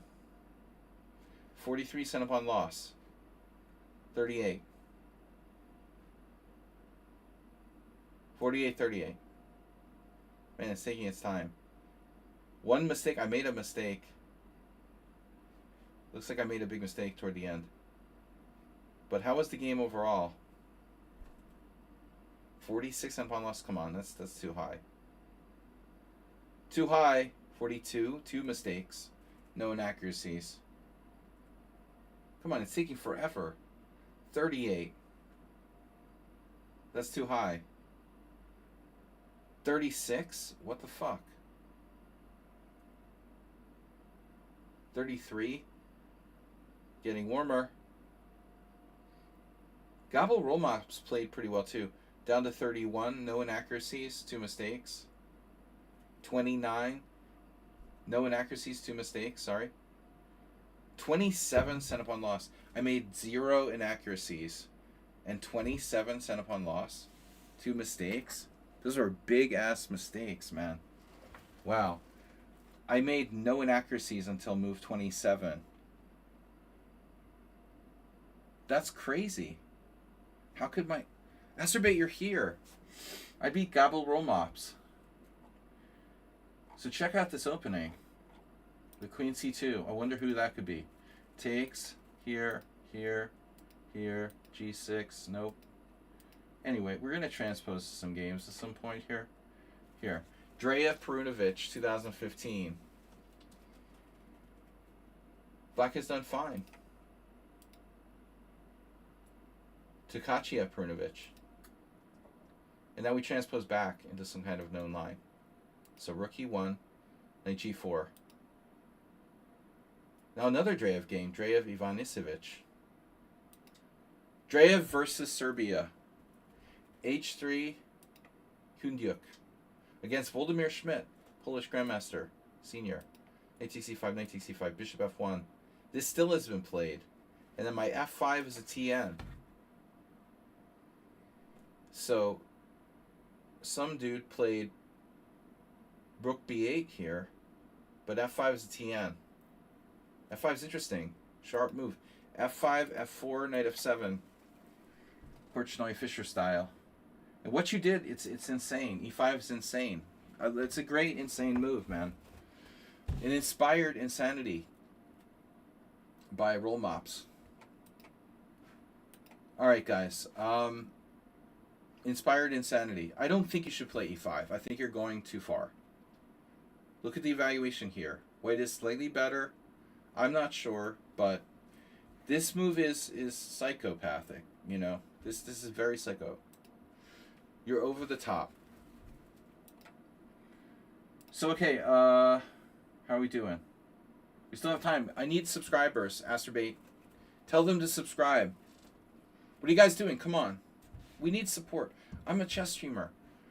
How can I have a chess stream without subscribers? I'm giving away all my knowledge here for free. You're getting free knowledge. And people need to subscribe. Support the stream. Acerbate watch streak reached. Acerbate is currently on a 15-game streak. I hate playing against the Nimzo. You know, I play the Nimzo myself. It's hard to play against. Yeah, and the Rogozin is annoying too. Okay, whatever.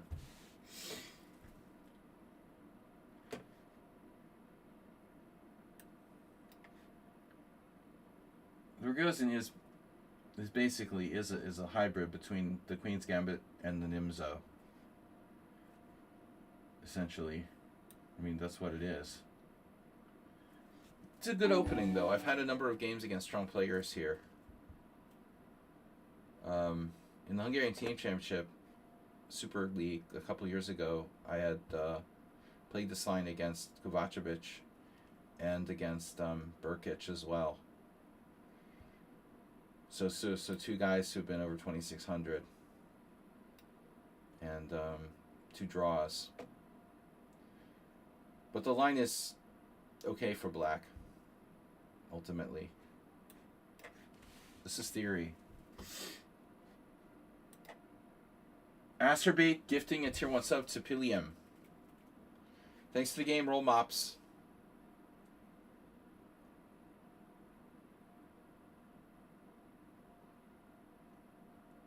Don't forget, the Queen C2 Benko it's a dead giveaway. That's a very subtle line, as I mentioned. Oh my god. Asterbate has gifted 860 gift subs in the channel. It's a lifetime of gift subs. Hermucles. Sorry. Hercules. Hermucles. I need vision. Vision help. Alright, Hermucles. So H3, I don't know. My game with Kovacevic was a similar line, but I don't remember exactly. F7 looks very dubious, but not sure I can pull it off.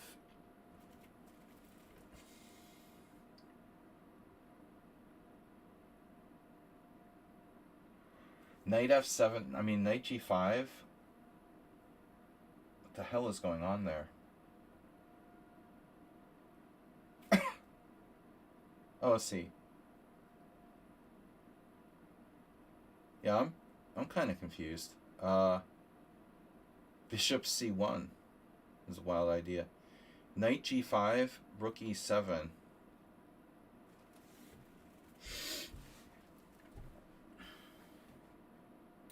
This is dangerous for both sides. Danger. Thank you, Asterbate, for gifting the sub. Asterbate's coming to the rescue. Gifting 2 gift subs this week. We need everyone else to pitch in and sort of support the stream. Asterbate can't do it on his own. So now I guess, I really don't like closing the lines. So my other option, is to take. Freeze Black's position a lot, though, honestly. So if I close the lines with D5, Black plays Knight B8, or maybe even Knight D4. D5, Knight D4, take, Knight E2. Not sure that's sound. But D5, Knight B8, and then what am I doing? Where's my attack? What attack? If I take, that's nothing special either. So I don't know. At the end of the day, no one knows what's going on here. It's unclear, but it looks better for white. Black's rook on e7 is awkward. Can lead to issues. On the other hand, Black has a pretty solid blockade of the d6, I guess. Or does he? Let's say you play Knight b8 and I play Bishop c1. Am I threatening, like, d6? With that rook on e7 ever? I bet Asterbate would like this. Speaking of people who would like white here. This looks like something you could play, Asterbate. Don't castle. Knight on g5, h3, e3. Bishop on c4. Right up your alley. I guess Knight d4 has to be calculated, but it looks like I take, you take with check, and I can block with Knight e2. And it doesn't appear that Black has anything there. Because d3 is prevented by bishop takes d3. That's probably not the end of the variation, though. If you want to take it out further, you can go knight d4, take, knight e2, d3. Bishop takes d3, queen takes d5, hitting the bishop on d3 and the g2 pawn. You know, it's a very complicated position.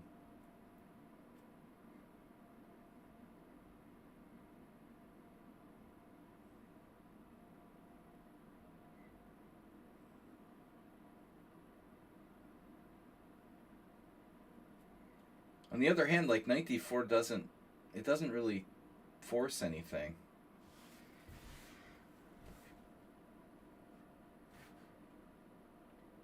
So instead of bishop c1, I can play e4, which is a very standard sort of move.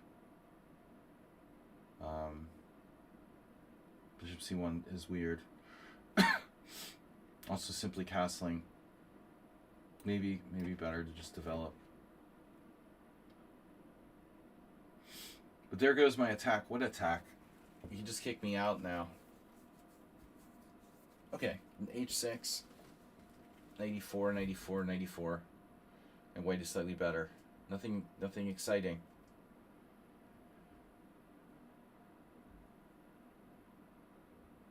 d6 is begging to be played. But what does it do?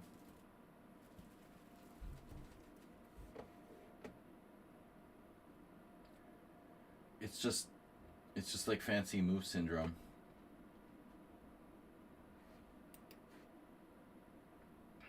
I don't know what to do. Oh shit, I allowed knight b6. Alright, whatever. It's a bad bishop now. I don't care. Fine. You have knight b6. Take my bishop. I still have more space.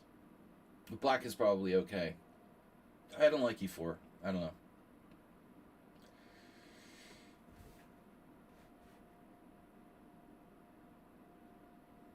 Well, nothing to see here.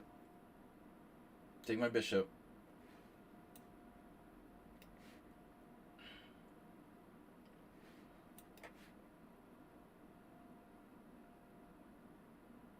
No, black's position is hard to play because he has this awkward rook and the power pawn on d5, power pawn presentation. So the bishop pair isn't quite worth as much as that monster pawn.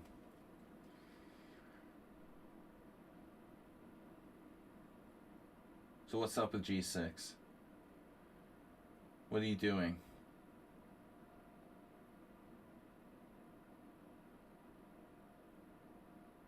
What am I doing? More importantly.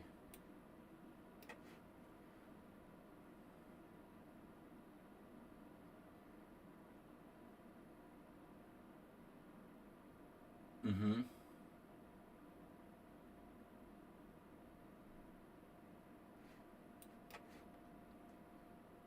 You could play b5.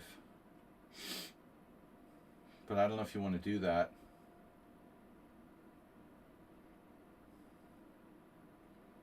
Trading my good bishop off, that's kind of a dumb idea. I think that's a dumb idea for me to play bishop c5. What should I do instead? b5, b4? Whoa. Okay, this is a different situation now. I mean, obviously d6 is possible. Fuck. I don't know what to do. Darn it. Yeah, this is a free hand.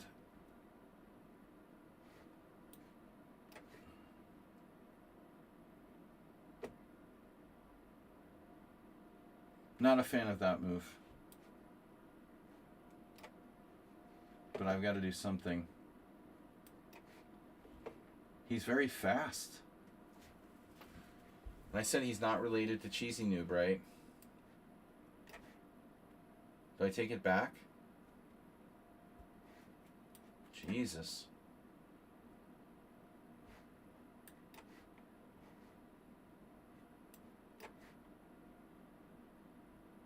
Wow. 2 bishops.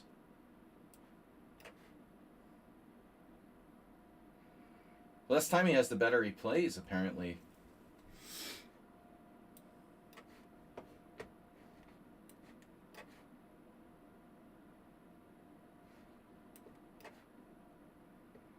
Well, not exactly. Now my queen's trapped.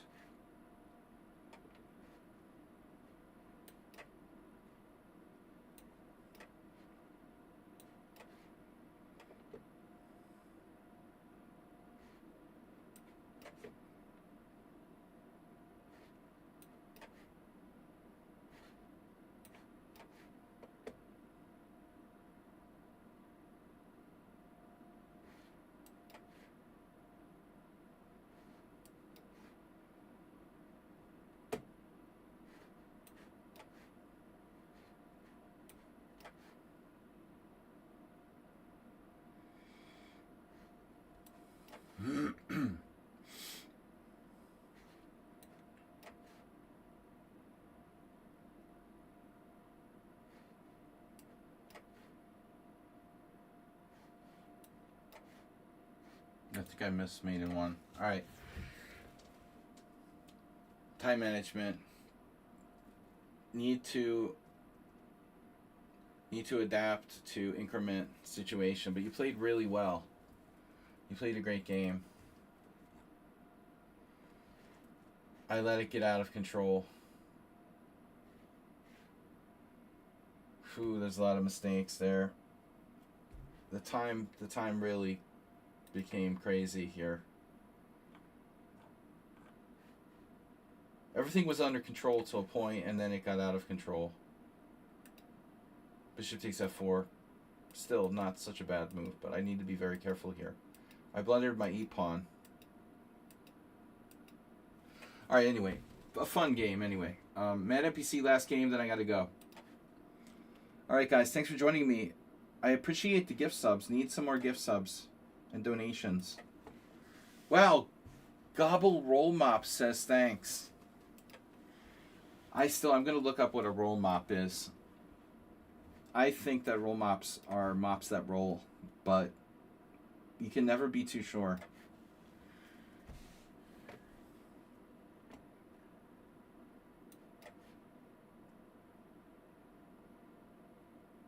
Mini mops or something. There's some book. I said the book site. Medimops. Medimops. That was it. Medimops. I'm like, what kind of name is that for a book ordering site? Medimops. Roll mops.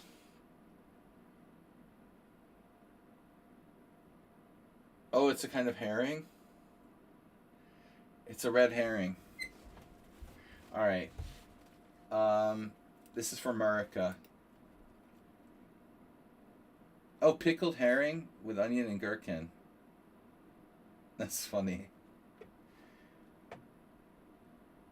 Now that I never would have guessed.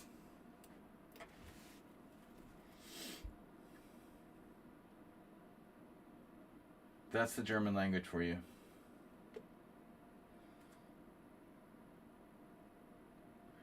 Yeah, Fiverr is British English.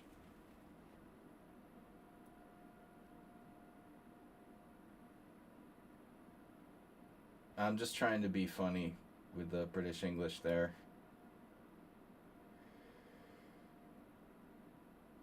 So I don't know how bad this is for black, objectively.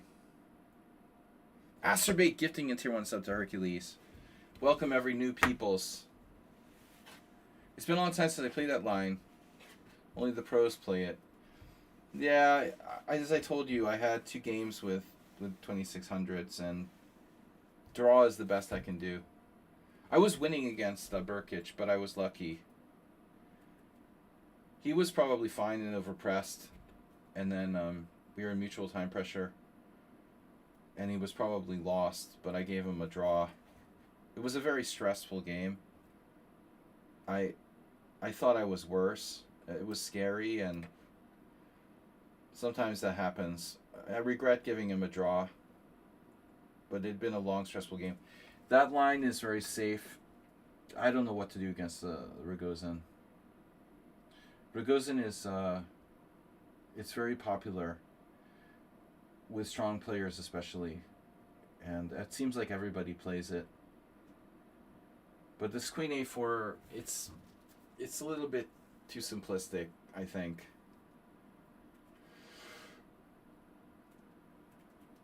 And I think it's well, I've been playing it for a while now. I've known about it for 15 years, and so it's not new, you know. That's really how long the Rogozin has been popular. About 15 years. So, do I have any tactics with F7 again? Wow, Asterbait gifting in. What happened? No, we got a hype train incoming. Nice. Now how am I going to leave with a hype train?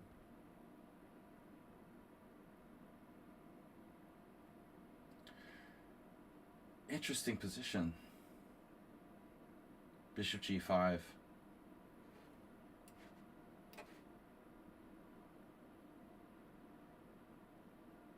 This is just inspiration.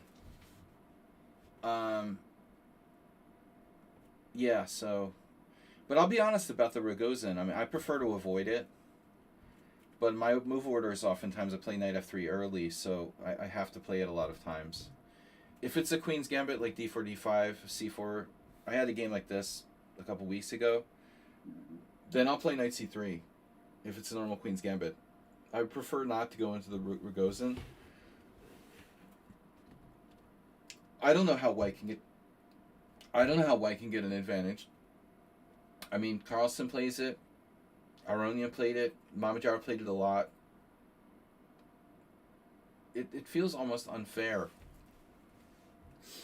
It's like playing d5 in the Nimzo. How can you get away with this?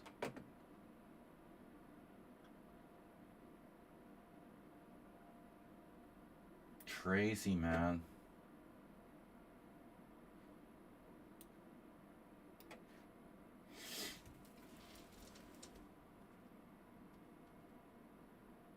Don't do it, Asterbait.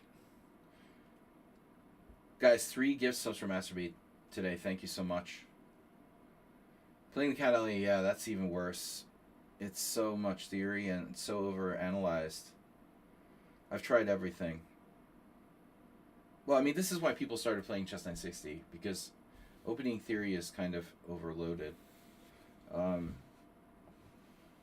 I think that Magnus's philosophy, you just got to accept that, you know, openings will probably be equal. And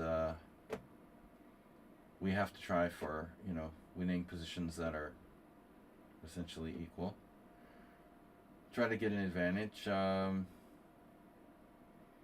What do I do here? Takes on d4. Takes on d4, takes on d4. Bishop f6. Takes on d4. I don't know. I don't know what to do. Queen d7, what a move. You got out of the pin. Holy shit. Alright. Now what do I do? Bishop f6.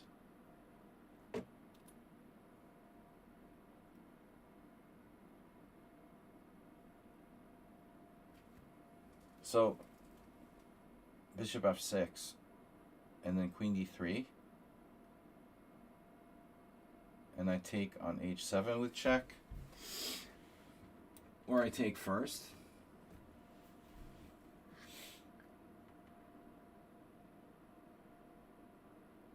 Take first is bad.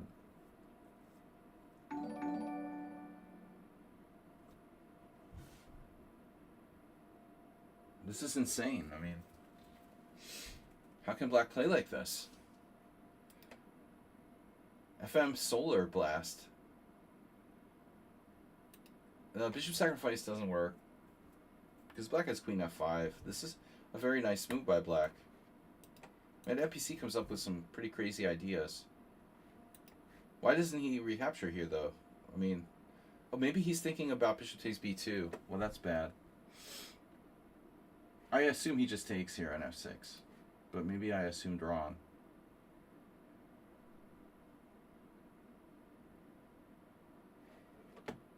So, I mean, basically this...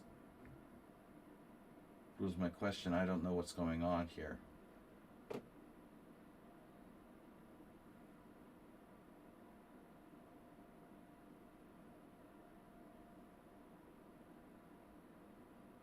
I did it all for the acerbate. I did it all for the acermate. Too heavily influenced by acerbate's play. For your donation, sir, we play for this cheapo. With, of course, a double attack against the d4 bishop, but I don't know if this is enough. You know, I've sacrificed, what, 2 pawns? Bishop f2. There's no need to do that. That's panic. The acerbate battery. Again, of course. Yeah. He panicked with bishop takes f2 check. I don't think that's necessary or good. You know, you're not getting mated. You have to walk away like Victor Korchnoi here. So what's really happening? Yeah. The truth is that you're okay. I expected queen g4. I wasn't sure about that. But mainly I expected bishop takes c5. And then you sacrifice this pawn and walk away. And who the fuck knows what's going on here? I'm down a pawn. I sacrificed a pawn. It's a little scary, but I mean, I have no development. What am I going to do? I have to do knight c3. And then your point is that your king can evacuate, you know, out into there. Yeah, bishop takes h7, I didn't see it mattering much.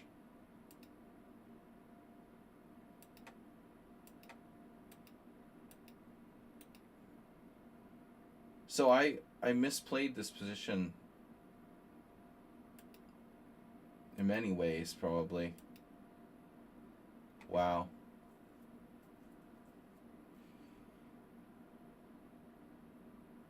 So I could have won. But it's a weird move, like queen d1. Or queen d3 immediately, which I missed.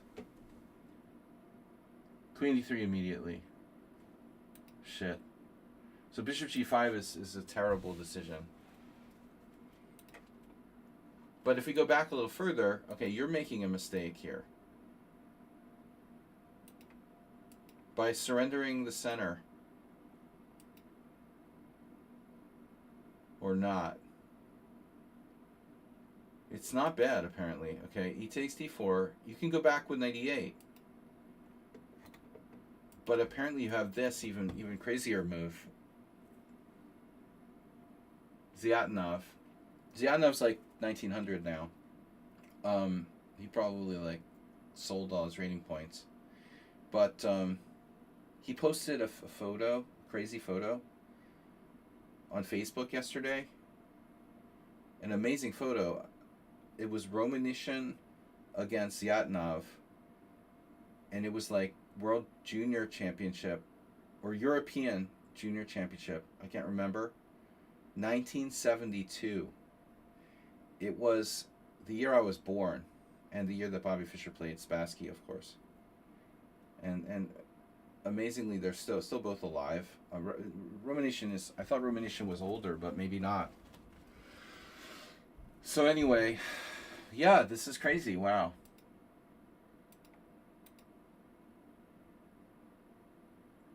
Yeah, usually white castles first. But I decided to try this. I don't really know what I'm doing. This is best move. e5 is best. And so rook e8. And there's hardly any games here. But check it out. It's Tivyakov Zyatinov. And Tivyakov was the world's leading expert in the whirl attack.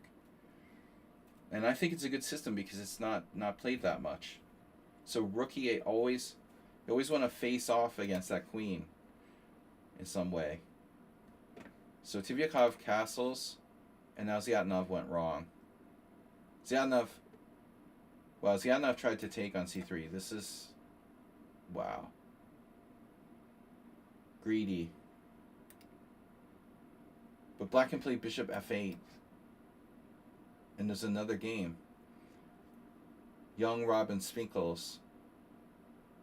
I think he's a GM, but doesn't play or whatever. C takes d4, d6. Wow. And black is okay, apparently. Very interesting line. Thanks for playing that, Mad NPC. I gotta go, guys. It was fun playing you. Tune in for my menu simul on Sunday. Classical simul with a different opening repertoire every week. So we don't know what we're gonna get. Sunday, 7 p.m. Central European Time.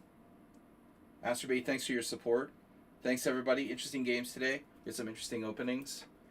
I like this. This was quite fun. Snedsteg. Late. You are late. All right, last game. I gotta go. This is really my last game. I was gonna sign off. If he's not here, I'm gone.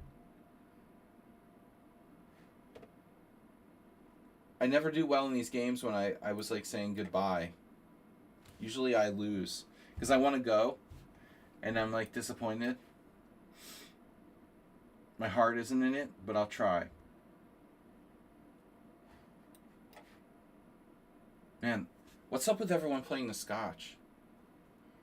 I get so many people playing the Scotch, it's like ridiculous. Weaker players, mostly. Are people doing like chessable courses on the Scotch or something? Because honestly, I don't think the Scotch seems that great. It doesn't seem like a serious consideration. Until a point, maybe, but either you play the Royal Pez, the Joko, or like the Four Knights or something. Or even the Vienna game. I don't know. I don't really like the Scotch. I don't get it, you know. Why can't I play Knight f6 here? You serious?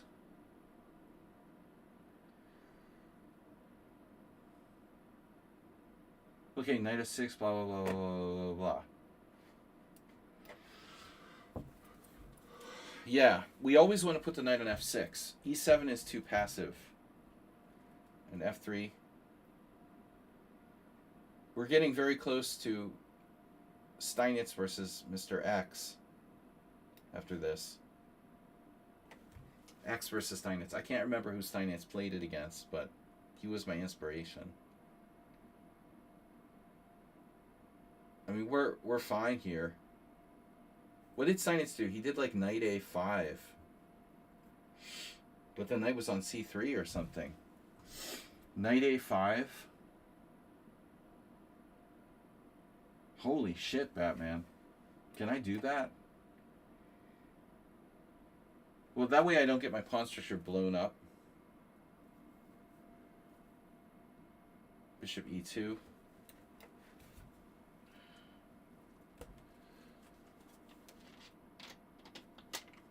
I guess it's better. Knight a5 is probably better with the knight on c3 because I can fork your pieces with d4. Maybe this isn't so great for me. I don't know. But I feel like this g6 system for black against the Scotch is very easy to play. There are some technical problems, but most people don't know what they're doing with white and they get a bad game. Yeah, you could definitely sell a good chessable course. You're transposing into c5 now.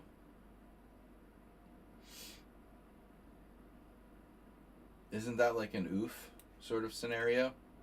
Or do you have some kind of tactical trick? You have a tactical trick? If you go knight b5, I can play a6. Stensig is going to have to get creative and like do some Houdini stuff here.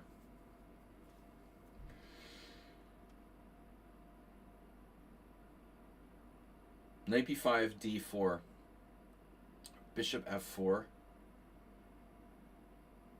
So here he's simply sacking a piece for a couple pawns. Couple pawns. Rook e8 is interesting.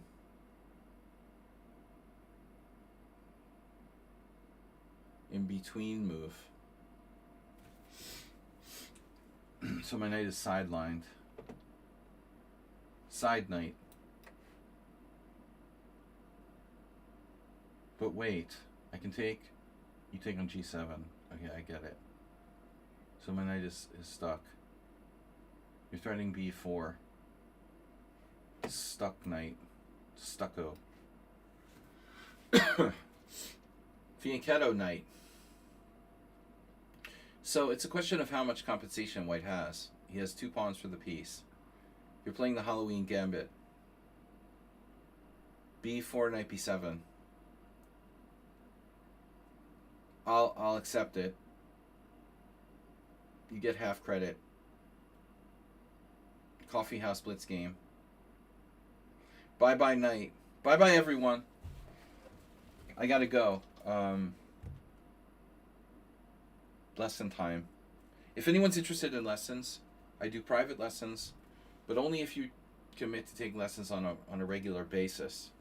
Someone tried to like get me to sell lessons as a gift for people or something. I'm like, dude, I can't do that. Just doing one lesson with people? That's stupid.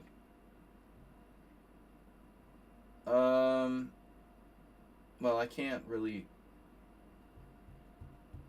see a better path here. Bishop a6 doesn't work. We're gonna have to live with this. We are up a piece, though. Yeah, I have interesting ideas. Asterbate has interesting ideas. Right, Asterbate? The Benoni. Guys, we'll see you on Sunday. After I lose this game. After I get swindled. Yeah, not the first time this Netstag does swindly beating me from worst position stuff. Why is he 1862? By the way? Weren't you like 200 points higher?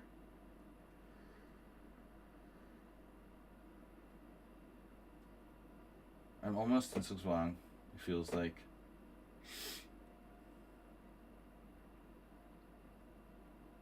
Don't like this pin. Knight e8? Maybe. It creates more weaknesses. Wasn't he like 2200 or something? He hit his head when Trump arrested him. Alright, that's fortunate. I was more concerned about f4.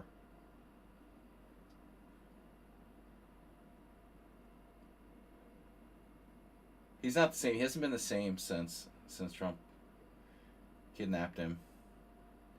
His rating dropped from like 2100 to 18. Understandable. Now what do I do? That's annoying. I'll tell you what I'll do.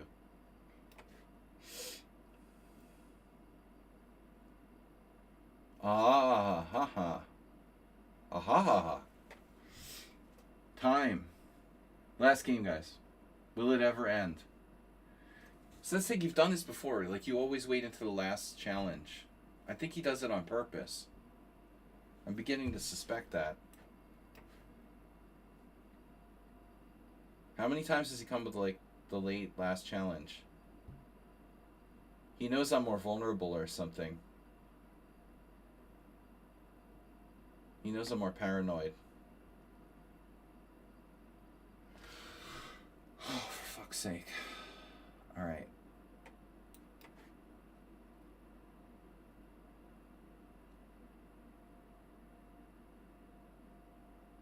The knight is a good defender.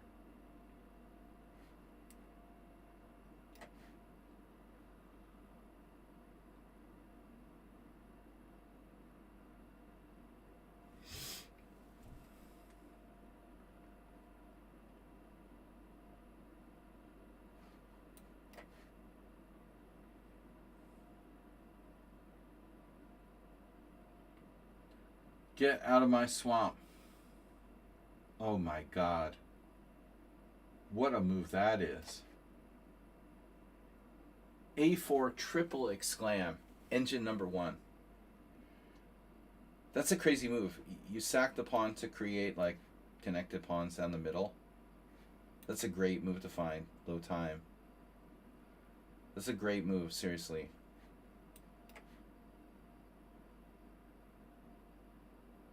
Unbelievable. Absolutely great move. Can't allow this. This is crushing. You know, rook a7. So I'm still unable to make progress. Even though he only has 2 pawns for a piece.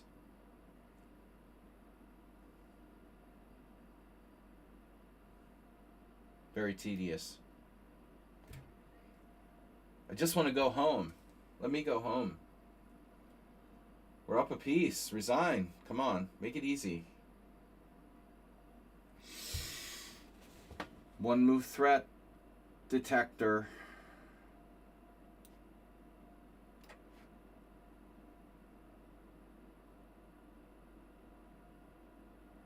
All right. No, I mean, you had some practical chances, and you're right not to resign in that game. Looks like d5 is a mistake. I think your knight needs to be on c3 for this to really make sense. Which you did immediately. Put your knight on c3. Knight e5 is better. Ah, interesting. Knight e5, bishop e2, d5, a la Steinitz. But that gives me knight g4.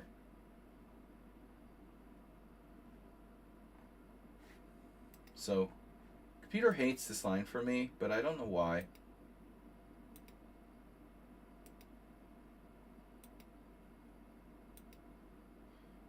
I had knight takes e4. Oh, fuck.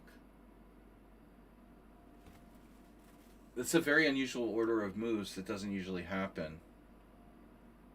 Whoa. Oh my gosh. Fe4, queen h4 check. Good to know. King d2, bishop takes d4. Wow. No, king d2, knight takes d4, or bishop takes d4? Well, that just loses a piece. But what about like king f1 or something? Now queen takes. All of his pieces are hanging. That's a nice tactic to know about. But it's really unusual that white doesn't play knight c3. You know, this move basically never happens. This position would basically just never happen. I missed it twice. I could just play d5 here. Alright guys, anyway. Good to go. I'll see you on Sunday. Thanks for watching. Thanks for your support, donations, subs, give subs. See you on Sunday. Simul, MURICA.